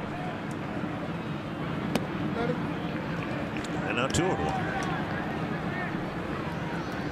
Day game tomorrow, then a day game Monday in Pittsburgh, an off day Tuesday, and a night game Wednesday before that homestand starts Thursday afternoon at Target Field.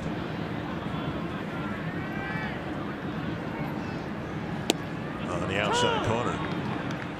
The Twins will play a total of 3 home openers. The one here 2 days ago, the one in Pittsburgh Monday, and then their own on Thursday.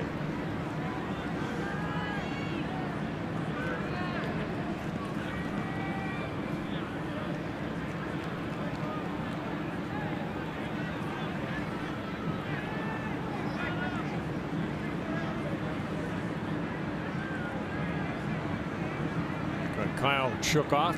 It's a changeup. Chopper to third. Sano gets the second hop. And over to Mauer. Machado is retired for the first time tonight. Not only a changeup, is it a great location right there. Down. Let's check out the big story beyond the 5-0 Twins lead here tonight. We've seen some pitchers off to great starts. Of course, the opening day here with Bundy and Odorizzi. David Price, 7 shutout innings, along with Chris Sale. He allowed 1 hit. Gibson trying to join that select group if he can complete this inning.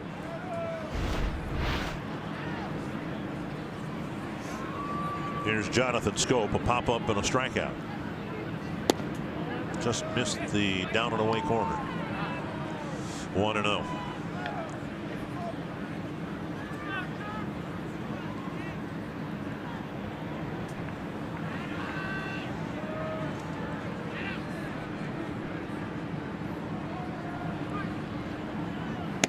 And now he hit the same spot he just missed in the prior pitch. 1-1.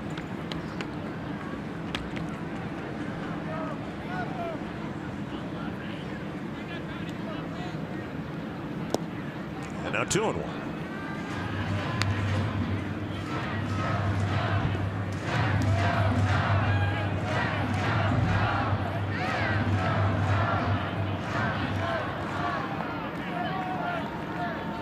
Two and one. Jonathan Scope.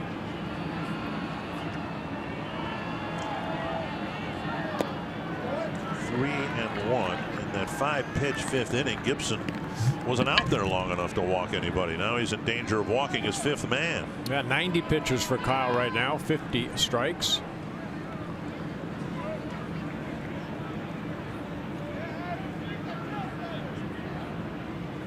Popped up, foul, 3-2.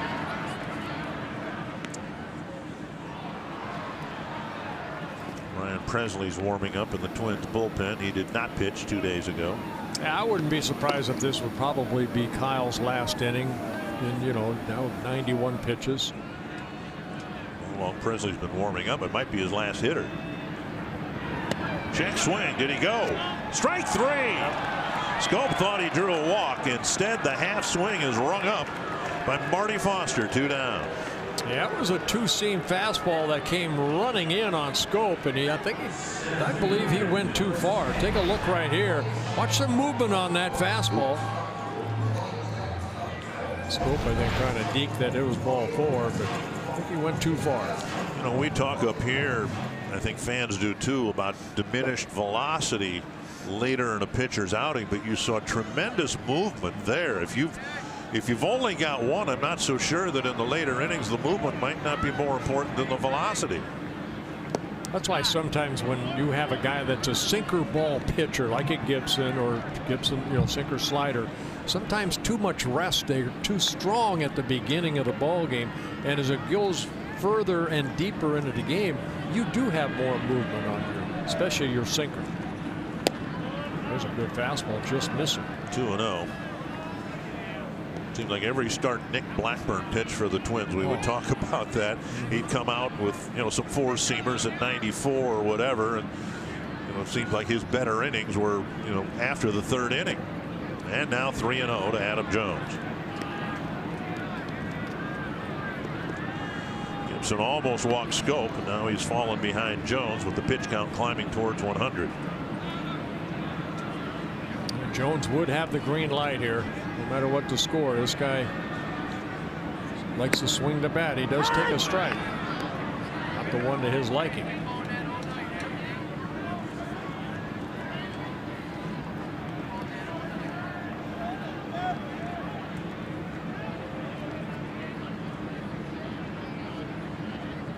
Couple of shakeoffs by Gibson on the 3-1 pitch. He missed high, and he's issued his 5th walk of the ball game. And with 2 down and a runner at first, let's find Marty Gelder. We talked so much in the pregame about Kyle Gibson wanting to throw more fastballs this season, and the cold weather may have something to do with him not throwing as many, but as Bert pointed out, struck out Jonathan Scope, the last batter, on a fastball. And Paul Molitor said that Kyle just has a different kind of confidence this season, and that he can overanalyze sometimes to a fault, and something that he's doing different this season is not overthinking things quite as much. And so far you're seeing the results in a good outing tonight. There's a first pitch strike. Thank you, Marty. Yeah, to be honest with you, I have not seen Kyle maybe shake off a little bit, but he's pretty much staying with what Jason Castro has called. So even though you may have a game plan to go in there and establish a fastball, your catcher is your best friend that day, and they have sometimes a better view of what that pitch is doing and how the hitter's reacting than you're out there throwing that baseball. That's a good breaking ball right there to Mancini. Now Gibson ahead in the count. Pitch number 100 coming up.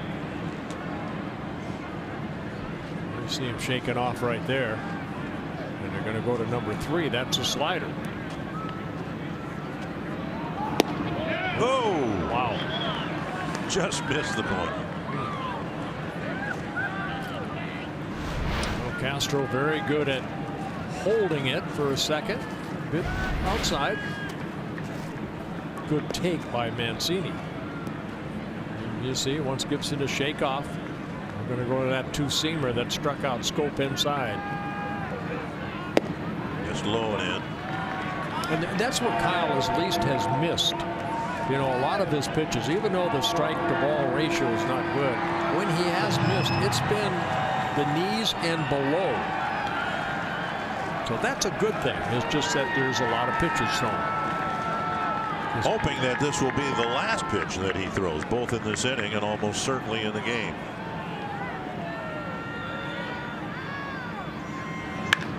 Driven to left, sliding attempt, and Rosario got him with the bare hand. Out of the glove and then picked out of midair with his right hand. And the 6-hit no-hitter, or 6-inning no-hitter, is still intact. What a great jump.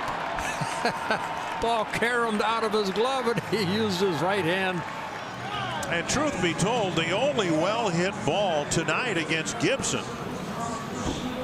And Rosario's able to make the catch, and Gibson's night is probably done with 6 no-hit innings. Got a great jump. Watch this ball pop up. There it is.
to you by Chevrolet, the #1 selling brand in the Twin Cities. Brian Dozier on the first pitch, whistles one into the corner. He's got another extra base hit for the Twins tonight. And on the first pitch of the top of the 7th inning, the Twins have Dozier at second base. He's reached his last 3 times. Cortez, who really worked out of a jam last inning, he left a breaking ball up, and Brian held those hands back nicely and hit it right down that left field line. So Brian's second hit of the ball game. 3rd in the season. And now Mauer will bat.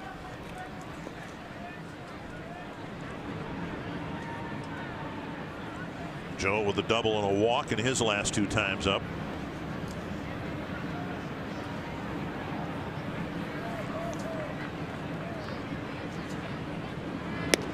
And strike 1. Fastball at the belt.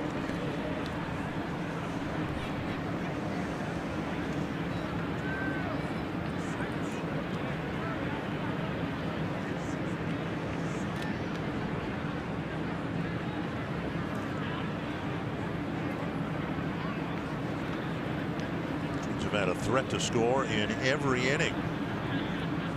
Bases loaded, nobody out in the 6th, didn't score. Had a 2-out double from Kepler in the 2nd, didn't score. But Rizzi saying, you know what, I had 6 shutout innings, but not like you, Kyle. I gave up a few hits. Somewhere Jose Barrios is going, uh-oh, it's my turn tomorrow.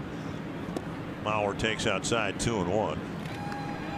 I think it was one of the spring training telecasts we talked about the Twins rotation, reminding me, at least, I think you too, about the rotation the Twins had very early in their run of games shortly after the turn of the century.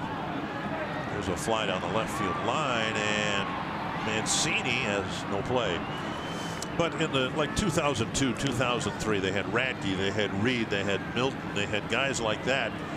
And while there wasn't a Johan Santana yet on the staff, they had a rotation where every night out they felt like, the players did, we got a good chance to win. Kyle Loesch was part of that, I think. Right, Joe Mays. Joe Mays, right. So there wasn't a classic Hall of Fame ace in that rotation, but every night throughout the season you felt, look, the pitcher gives us a chance, we're going to score some runs. Tap foul, and it's still 2-2 to Mauer. And ultimately, over the course of a regular season at least, that's what wins championships, when you don't have a big gap between where you are at the top of your rotation and where you are on the bottom. Oh, that's so true, so true. And you feed off of each other too as starters. I've been on staff, especially that one in Anaheim, where we had Finley, McCaskill, Langston, Abbott, myself. You kind of fed off of each other. We ended up winning 94 ball games. 2-2. And Mauer waits, grounds it to the right side, under the glove of Scope. Dozier rounding third, he'll score on a seeing eye single, and it's 6-0. Joe picking up his first RBI of the year. Yeah, Cortez kind of dropped down with that breaking ball, sidearm breaking ball, and Joe just finding the hole between first and second. Scope dove for it, couldn't knock it down. That allowed Dozier to score. Watch Scope where he's playing about even up. He dove for this ball, couldn't knock it down. Rasmus has to get it. And Brian Dozier scores for the 3rd time in a ball game. And now Miguel Sano, big swing and a miss, 1 strike. Sano homered in the 1st to get the scoring started, hit a ground ball to drive in a run in the 3rd, grounded into a double play that plated another run in the 5th.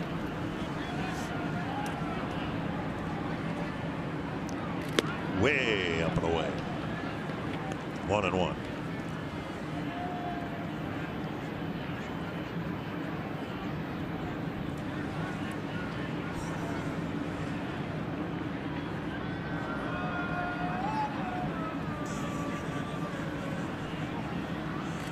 And now 2-1. Orioles bullpen is filled with a number of pitchers that aren't flexible. Buck Showalter's been the master of having relievers and shuttling them back and forth between their AAA team and the big league club. The Orioles have a lot of relievers who are out of options. I mean, you can't do that. And then there's this guy, a Rule 5 reliever, where the Orioles decide, well, he's not helping us at the big league club. They have to offer him back to the Yankees. And Sano strikes out on a pitch inside. A couple off-speed pitches, and then Cortez picking up his second major league strikeout. Good fastball inside.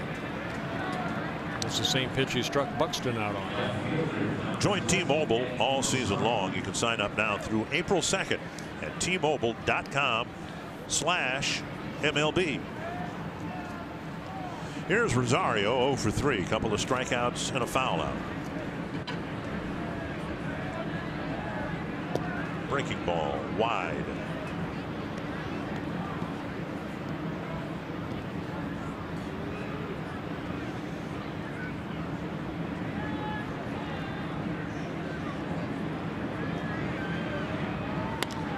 Lifted to short right. Rasmus coming in a few steps. 2 away. That'll bring up Morris.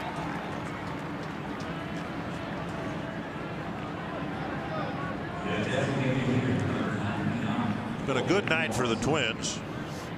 Morrison has yet to put a ball in play. He struck out twice and walked.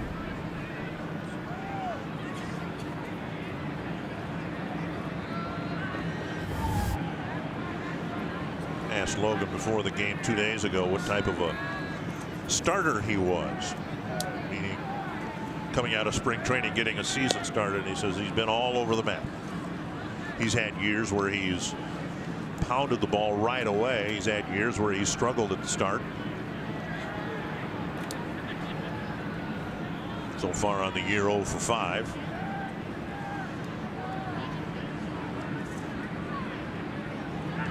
Big swing and a miss, and it's 1-1. And that's part of his game, the big swing. You know, he'll strike out probably once every 3 or 4 at-bats. Throughout his career, he has done that. Last year, 150 strikeouts and 512 at-bats. There's the shift that the Orioles are employing with the lefty on the mound. But he hit 38 home runs.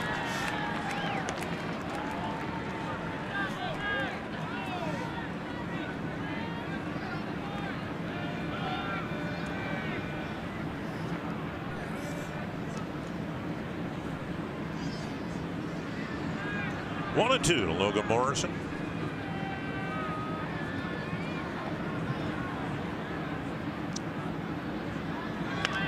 Big pop up near second base. Machado comes in, makes the catch, and that ends the inning. But the inning starts with a double, backed up by a Mauer single. Twins had another run on the 7th.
Jason Castro home run. Max Kepler hitting a home run. Twins have spread out the scoring, 6 runs over 5 different scoring innings. Meanwhile, Kyle Gibson with 6 no-hit innings, but there will be no history made here tonight. Hey, that's a lot of pressure on the bullpen. What do you mean no history? It's up to the bullpen right here. It'll be a no-hitter. Mike Gibson and the bullpen. It's up to Ryan Presley to keep it going. And Ryan Presley doesn't want to give up the first hit of the ball game, but the main thing is he doesn't want to give up any runs. Presley will be making his first appearance of the year. You see what he did last year. Yeah, Ryan in his 6th season with the Twins. Of course, very good fastball. Really worked with him in spring training on keeping that left shoulder in. Don't fly open. Well, pretty good spring training. Excellent curveball. Also a slider and a changeup. He'll face Rasmus, Beckham, and Santander. I broke down and I put my coat and my gloves on here finally because it's getting quite a bit cooler here. It's going to be colder in Pittsburgh. Then it's going to be colder than that probably at Target Field. But I'm ready. I've got a fur hat I'm going to be wearing for the opener. A Fox fur hat. Now we usually, you know, like Easter, I bought some bunny ears. We'll probably wear bunny ears tomorrow. I'm wearing bunny ears. Well, I am. I bought you some, so if you want to wear it or not. But, you know, did you get me a hat too? I did not. We can, you know, match. I could barely afford the one that I bought. Wow. I mean, this is pretty expensive. Yeah, just like those cowboy hats you bought me. Ball hit to center. Boston's there. No, I'm kidding. I'm not kidding. Got it in Finland, Minnesota on the Winter Caravan. Wait till you see it. I mean, it's a beautiful hat, and it's got the foxtail attached to it. I bet it really looks good on you. Well, you'll find out next Thursday. 1 down, and now Beckham. Means I got to go out and buy a hat. You're going to show up with some like stocking cap or something like that. Beckham 0 for 2, a strikeout and a ground ball. High, ball 1. Presley worked on some things during spring training. One of them is the ability or the preference to throw the breaking ball for a strike. It was a swing and miss pitch when batters swung at it, but he very rarely threw it for a strike. It's a fastball at 93 and a foul back. I think the key to Ryan is staying back over that pitching rubber as long as he can and then drive toward, like Gibson did, that downward break, that plane that you want to create. He has been blessed with a great arm. He has tremendous breaking ball. It's just a confidence in getting it over consistently. It's just a hard fastball. Right. 94 miles per hour. Now Ryan didn't have the velocity in spring training that we normally see, but he thought, you know, once the bell rings, once the games count, we've already seen that. We've seen 93 and 94 from him on a kind of a frigid night here in Baltimore. Now it might be an opportunity to throw that breaking ball right here. There's the breaking ball. Okay, watch this curveball. Stay back, stay on top, and get that ball down. He just overthrew it, but Beckham unable to hold up. That's amazing. That ball hit the dirt just barely out of the grass. Well, but the break is so sharp that the hitter committed to. You know, the spin speed on that breaking ball. That's what Beckham saw. Right there, he saw a fastball, but look where that ball landed on the grass, and Beckham went after it. It actually landed in the grass. Fox Track sponsored by Carrier.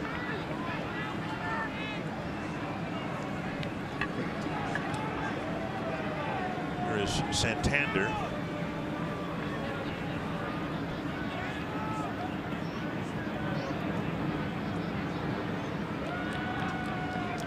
Santander with a pop-up, a foul out to the third baseman, Sano, and a fly ball to Kepler and right. Here's a fastball right here. And you can see Castro wanted that ball away, and Presley, you open up so quick, it's hard for that arm to catch up. So just sometimes he's just off just a little bit.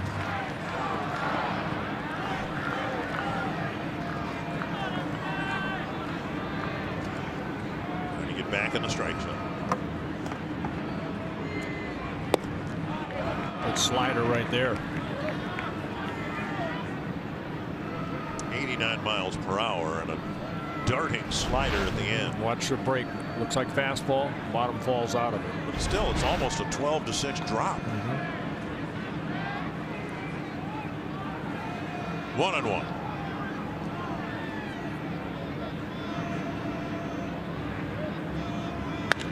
On the ground, a couple of hops to Mauer. Presley breezes through another no-hit inning as the Twin staff tries to put together a combined no-hitter.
Yeah, outstanding. You know, he kept the ball down nicely. 5 strikeouts. He did have 5 walks, but boy, I tell you what, he kept the ball down through 102 pitches, 56 for strikes.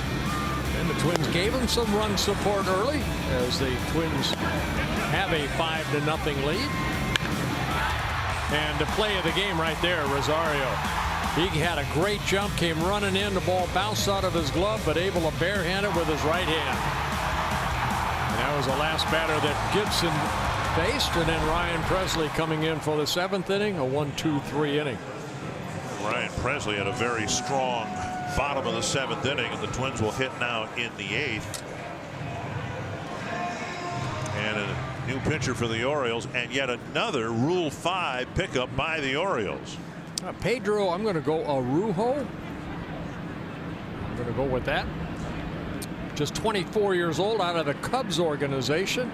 7 minor league seasons in the Cub organization, combined 26-9 with a 2.63 ERA and 22 starts, 145 ball games.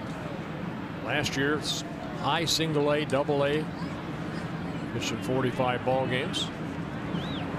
Pitch is up and away. It is rare for a contending team to carry a Rule 5 player because they're taking a precious spot, one of 25 on a major league roster. The Twins are trying to do it with Tyler Kinley.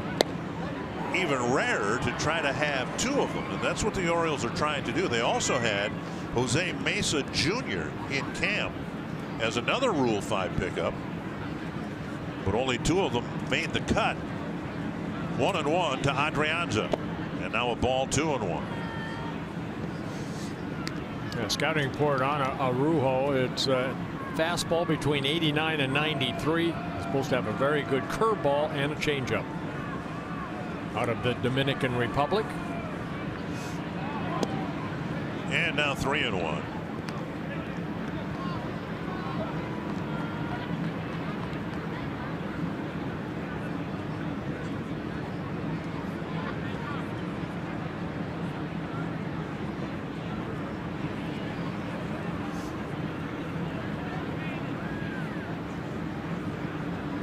run in the first, threat in the second, 2 runs in the third, a run in the fourth, a run in the fifth, a threat in the sixth, another one in the seventh. And now Orobu is able to make the play on Adrianza, 1 away. Bring up Kepler. Target Field has become a top choice for families in Twins territory celebrating birthdays, anniversaries, bachelor or bachelorette parties, and family celebrations of any type. You can schedule your special event in a fully catered Target Field hospitality space available for groups of 16 to 250 plus. Tell he's from Minnesota. Cool night. He's got a short sleeve t-shirt on. That's awesome. Learn more at twinsbaseball.com/groups or call 800-33-TWINS. You use the word awesome. I say nuts. That man's nuts.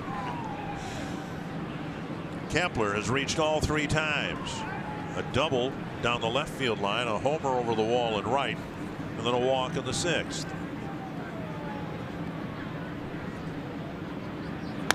Chopper is short to the second baseman, rather. That is Beckham, the third baseman, making the play, but on the right side of the infield, 2 down. The Oriole bullpen quiet, so too the Twins bullpen. It looks like Presley might get a chance to pitch at least 1 more inning. Right.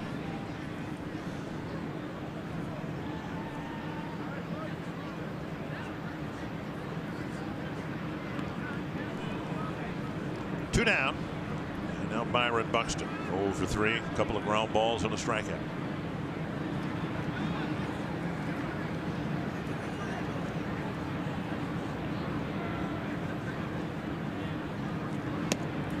Strike 1. Yeah, there's a curveball right there. That's a pretty good breaking ball.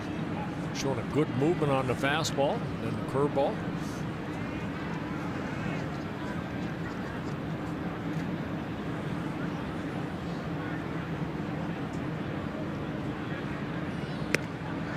And the pitch is up.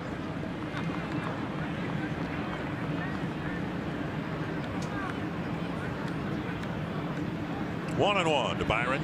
1 hit in the ball game 2 days ago, looking for his first hit tonight.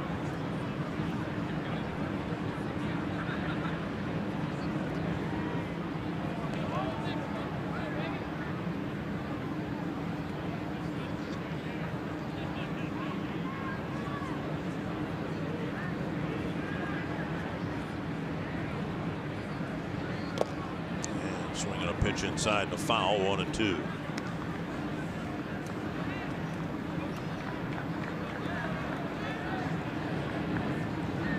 Hits for the Twins. 6 extra base hits, 3 home runs, 3 doubles. Let's see if Joseph, the catcher, calls for another pitch inside.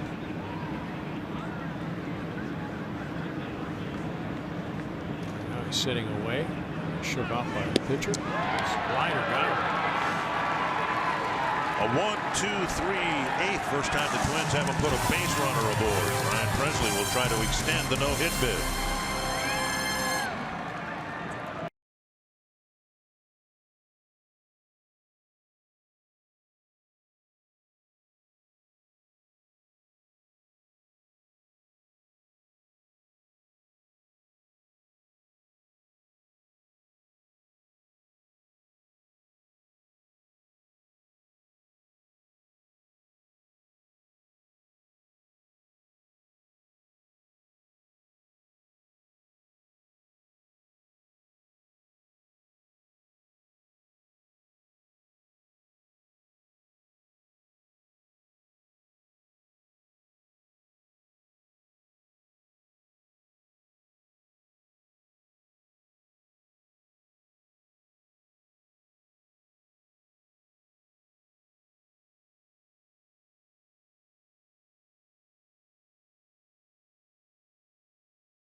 Thank you, Tom. In case you're wondering, there's never been a shared no-hitter in Twins history. There have been 5 no-hitters, but of course by one pitcher, Jack Kralik, Dean Chance, Scott Erickson, Eric Milton, and Francisco Liriano.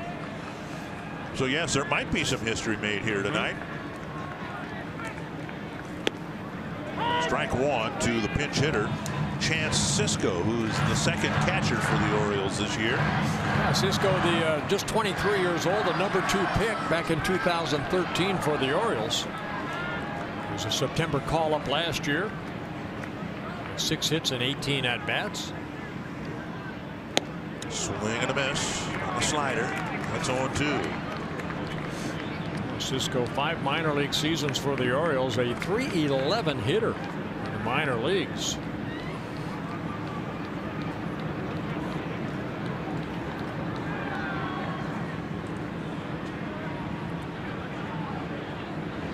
There's a good curveball, just missed.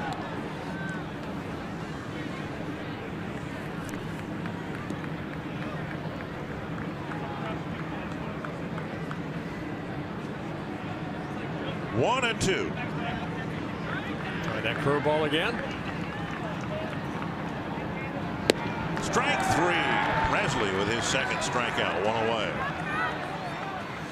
Even though that breaking ball was up right there, the curveball, tremendous spin speed right there. You see the drop at the last second. Cisco strikes out. 1 down in the 8th, and that'll bring up Chris Davis. Davis with a number near the mound, fielded by Gibson.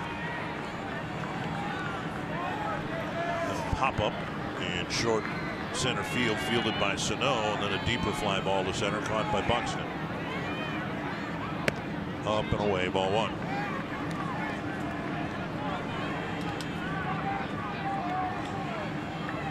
Davis looking for his first hit of the season.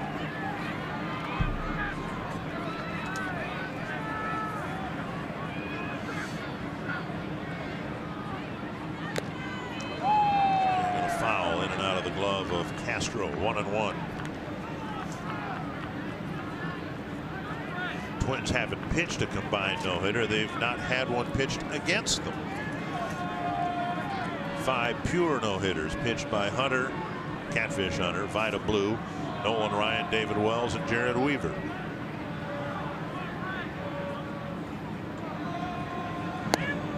And now ahead of Davis, 1-2.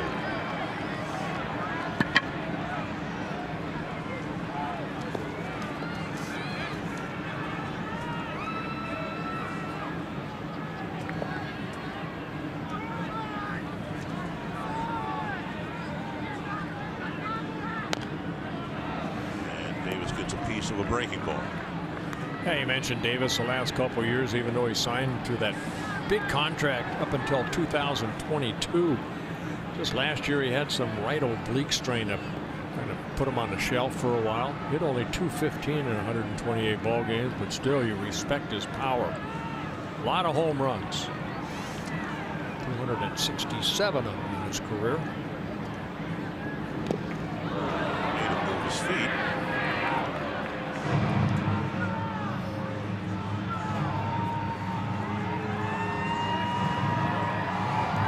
And it's 2-2.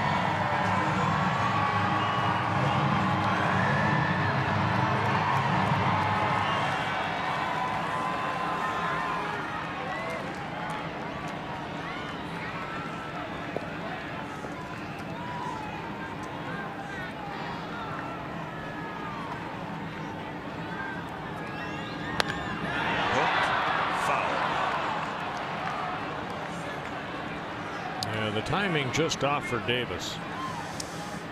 He will strike out a lot.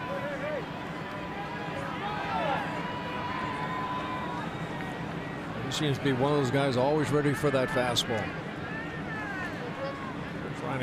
Frank can throw him a good yacker right here. Strike him out. Meaning curveball.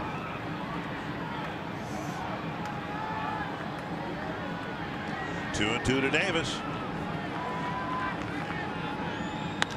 High fly, short center. Adrianza's out. Sano is next to him.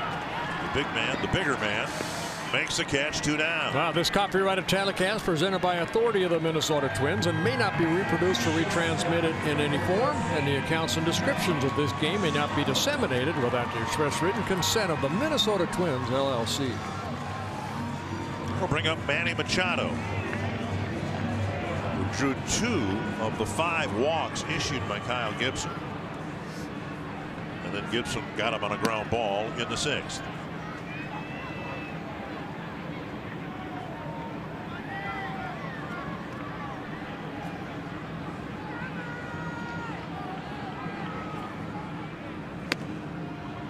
Up just a little bit, ball 1.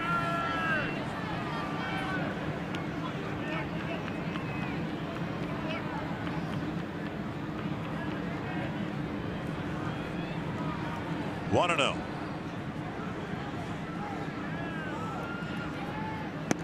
And now a strike.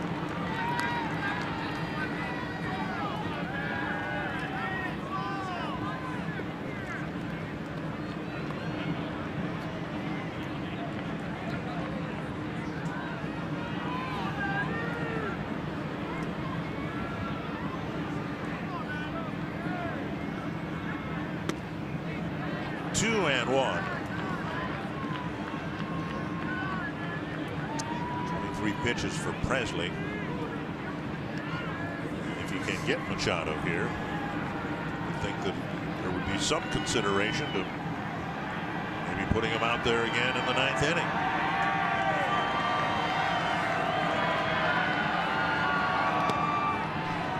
Three and 1. Scope on deck.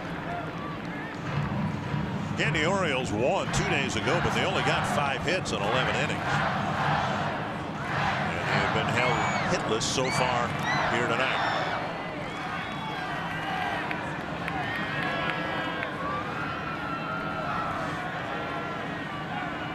Hitters count right here. Let's see what they do.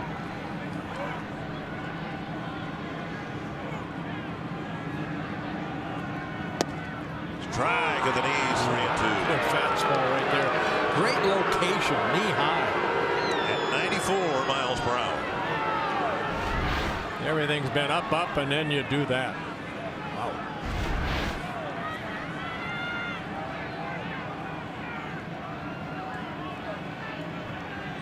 Gonna go 3-2 curveball. Checked his swing successfully. And it is the 3rd time that Machado's walked. It is the 6th Oriole walk. Tell you what, if Ryan could have gotten that ball up maybe another 6 inches, I think Machado would have chased it. So Ryan walking his first batter. Yeah, Alston on the phone to the bullpen. The last no-hitter thrown by a Twins pitcher, by one Twins pitcher, was Francisco Liriano back in 2011, and he walked 6 guys in that game. And there's a base hit. Scope breaks it up with 2 outs in the 8th inning. Ryan just left a pitch up right there, and Scope picking up his first hit of the year. And it's a big one for the Orioles, not getting no hit.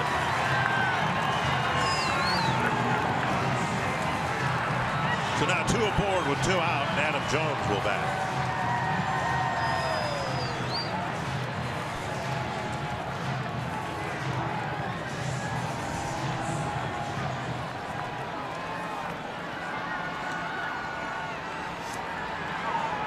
With 2 out, there are now 2 base runners on the bases for the Orioles for the first time in the ball game.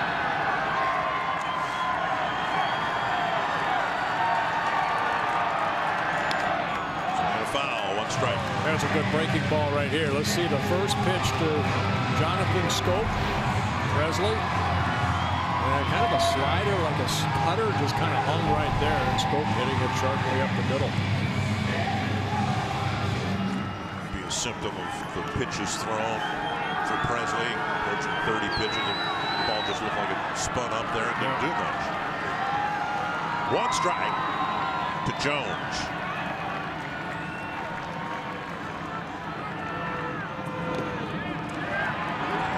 fly. Good block by Castro.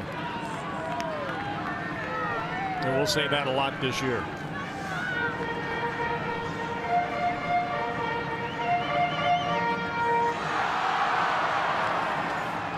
Trevor Hildenberger getting loose. Twins would love Presley to wrap up the 8th inning in this at bat.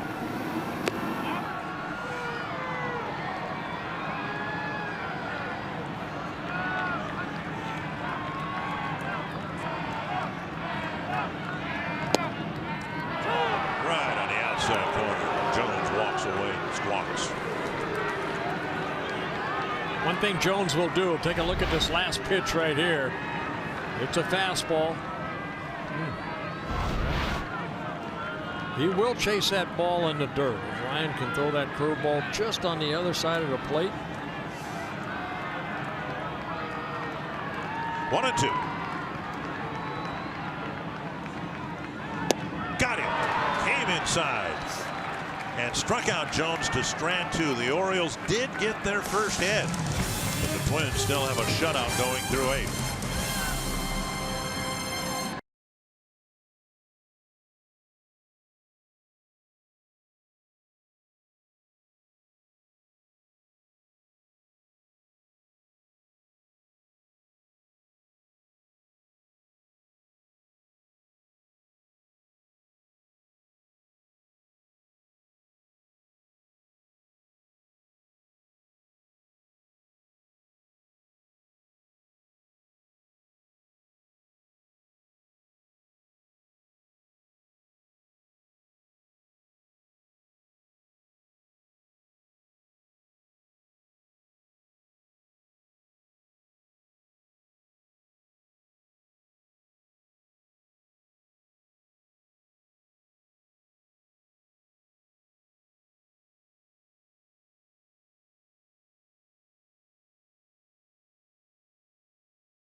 Well pitched ball game for the Twins. First Kyle Gibson and then Ryan Presley with a couple of scoreless and nearly hitless innings. Yeah, I just made that one little spinner to a scope that he got the base hit. That's been it. Miguel Castro coming into the ball game. Those are his numbers from last year and his first season last year with the Orioles. Also has pitched for the Colorado Rockies. Came over in a trade back in November of 2016. And Cisco stays in the game and will catch.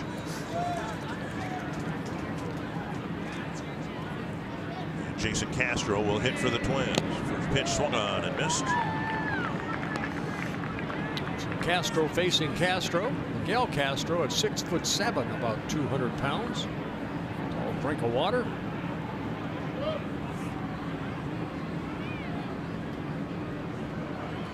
Castro, then Dozier, then Mauer. 1-1.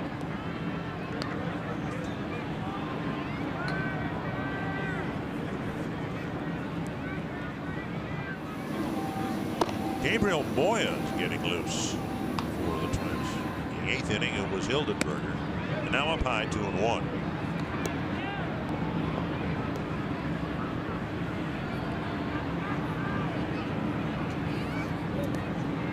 Castro clobbered a home run to make it a 2-0 ball game, leading off the 3rd inning. Since then, a line out and a comebacker to the mound for a double play. Strike on the outside corner, 2-2. Castro with a 95-mile-an-hour fastball, also a slider and a changeup from the Dominican Republic.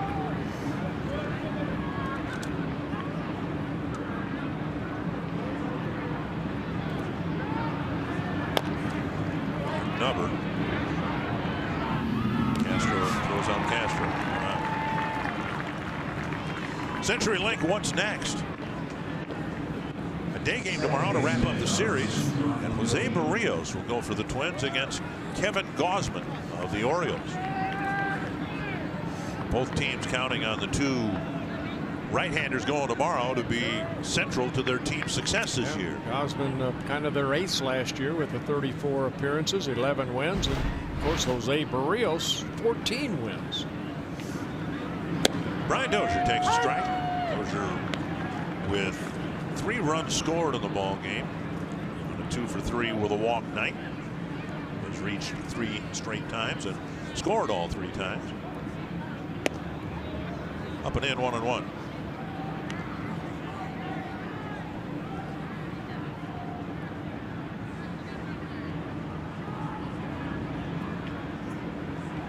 Kepler's had a good night. Now 2-1 to Dozier.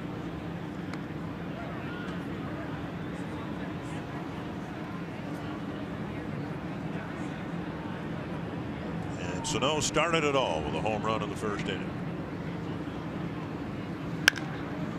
Left side. Could be an easy play for Beckham. Too bad. That'll bring up Mount. Showalter getting some of his inexperienced players out there in the ball game.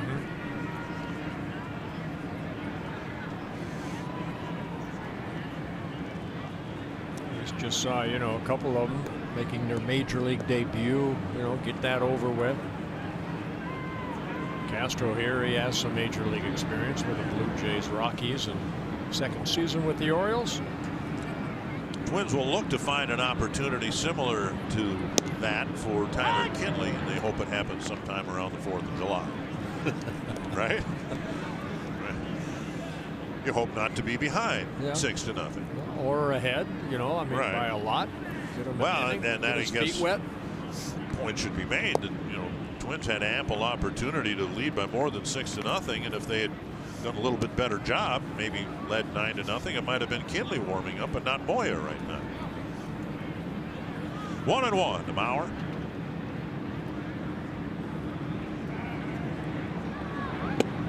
Out in front.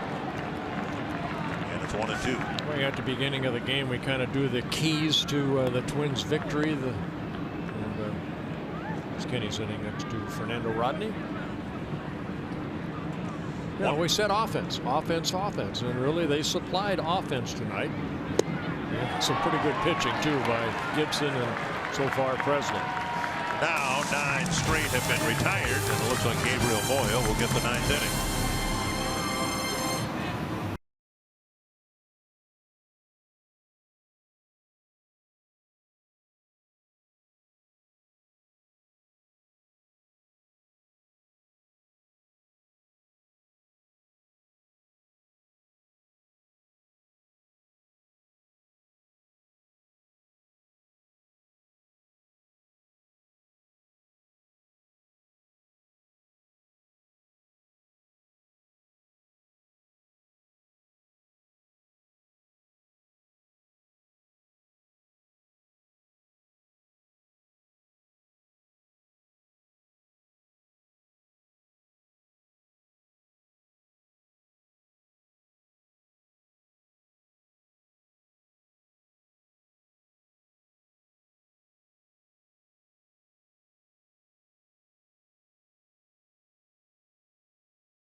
I think, for Robbie to feel comfortable, and it's not 85.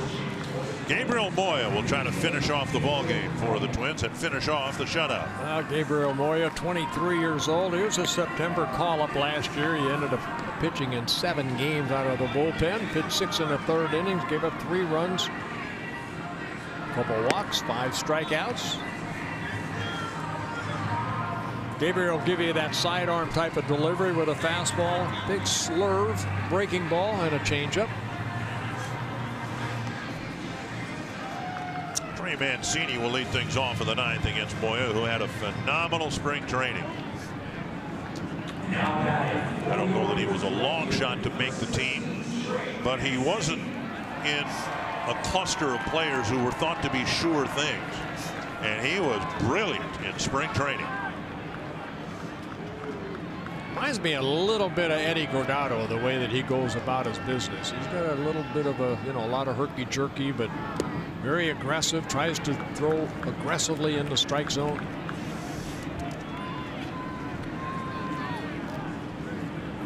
There's Everyday Eddie.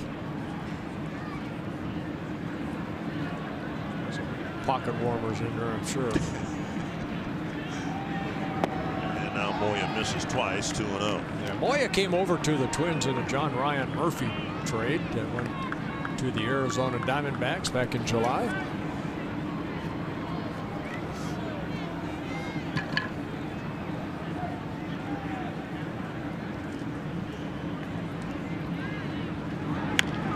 Throws a changeup on 2-0, and Mancini about a time zone ahead of him.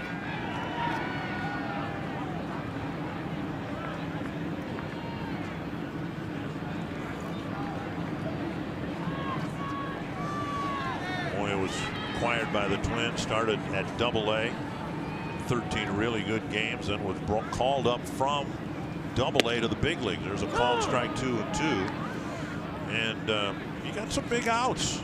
He had a couple of outings that were really critical in the Twins' run to a wild card spot. He's a very intriguing guy to watch. Castro calling another changeup. And he got him. It is, without question, his best pitch. A paralyzing changeup with, I don't know, hypnotizing might be a better word, with all the arm movement. I was just going to say, he just throws everything at you right there. Look at this, and then he pulls the string. You saw a little bit of downward plane on that changeup. Not an overpowering fastball, but you throw fastball, changeup, and then he's got that slurve type hard breaking ball. See how Danny Valencia fares against Moya.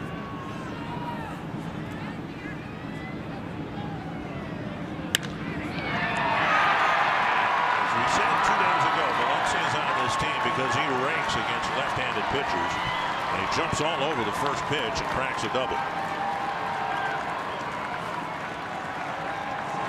A 1-out double, and that'll bring up Beckham. Looking for a convenient ticket package that fits the demands of your busy schedule? The Flex Plan gives you a bank of 20 tickets to use during the season any way you choose. You can go to 10 games with a friend, 20 games by yourself, or one with 19 friends. The Flex Plan gives you the flexibility to choose the games you wish to attend all the way up until first pitch. You can learn more at twinsbaseball.com/flex. Here is Beckham with Valencia aboard and one away. Yeah, you still like to get that shot out if you can, so hopefully Moya can do that. Get the last couple outs. Fastball up and away.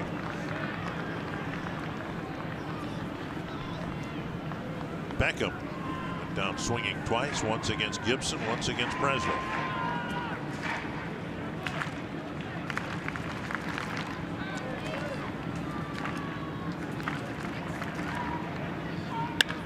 Deep to left field.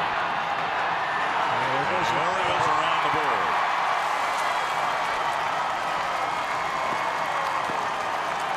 A solid double by Valencia, and Beckham cranks one out. Make it a 6-2 ball game. Well, that's Orioles baseball right there. They were getting shut out, but the home runs. It's a home run hitting ball club for Beckham, his first of the year.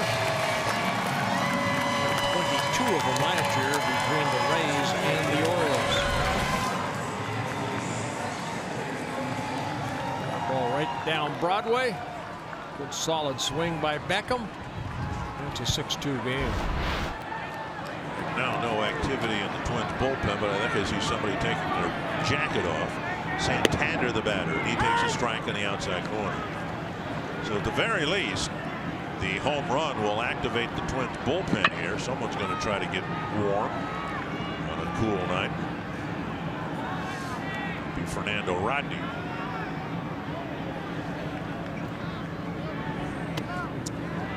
Low in the dirt, 1-1.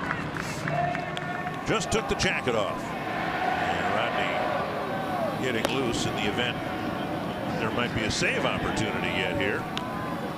Moya hopes not. He wants to finish this ball game. Let's hope not. Just missing, and it's 2-1.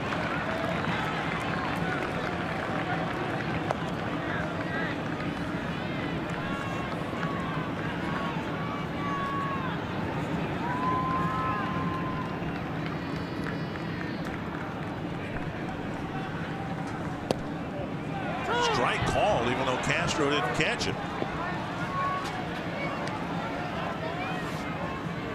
What happened there? Was it a foul ball? No. Just in and out of the glove. 2-2 to Santander.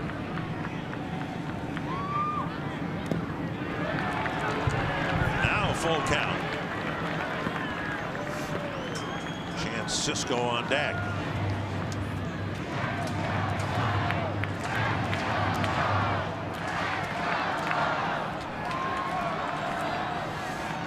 No free passes here. Make him swing the bat.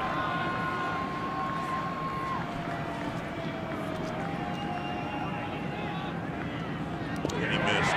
Changeup in the dirt. And the Orioles, the Twins have kept under their thumb all night long. Now breathing a little life. And if one more man reaches, it will be a save situation. Darvin Olsen's going to go out. Darvin's going out.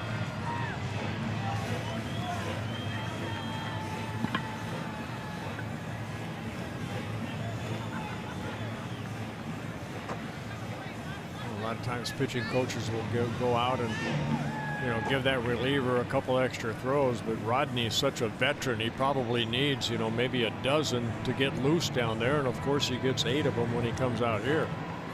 First mound visit for the Twins. Rodney firing up as quickly as he can here.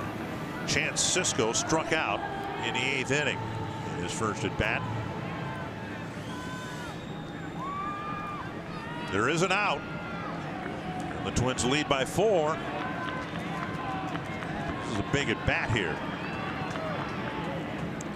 The Orioles ready to turn the lineup over. Chris Davis in the on deck circle. Up and in.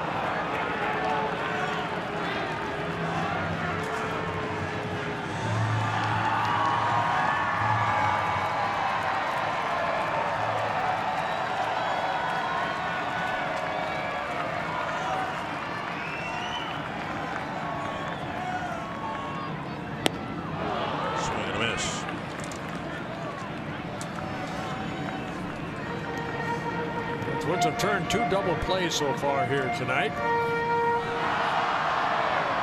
Excuse me, they have not turned a double play. So it'd be a good time to turn.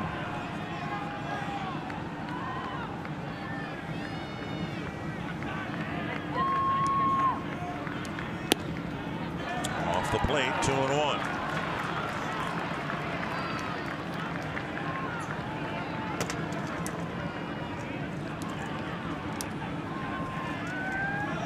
Cisco played a little bit last year. This is not his first major league game. 2-1 from Moya. Burns the outside corner, and it's 2-2.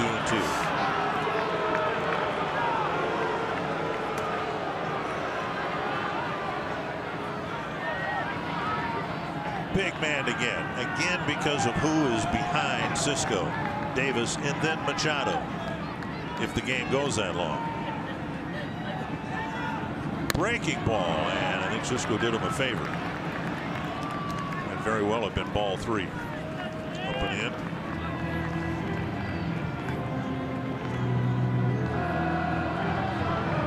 Davis 0 for 4 tonight. 0 for 9 in the season.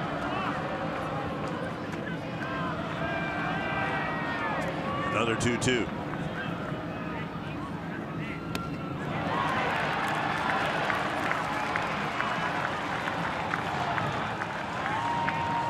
Full count. Chance Cisco.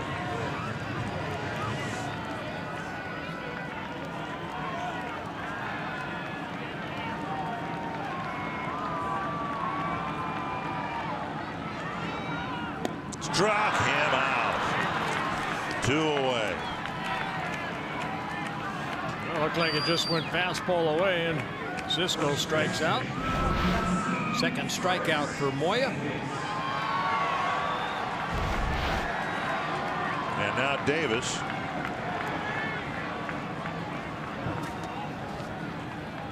And the Twins would love to keep Machado frozen in the on-deck circle.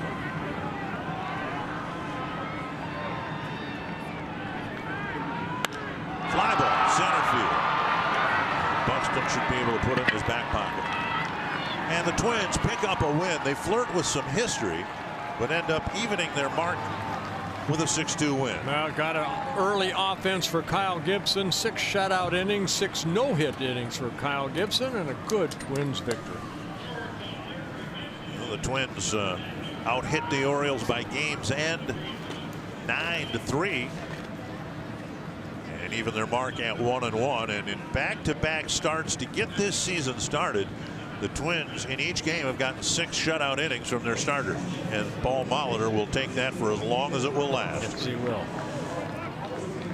Kepler with a home run for the Twins. Held to 8 singles on Thursday. Cluster of extra base hits and the first win of the year on a cool night in Baltimore. Tom Hanneman, Tim Laudner, a good ball game for the Twins, and they are 1-1 heading into the series finale.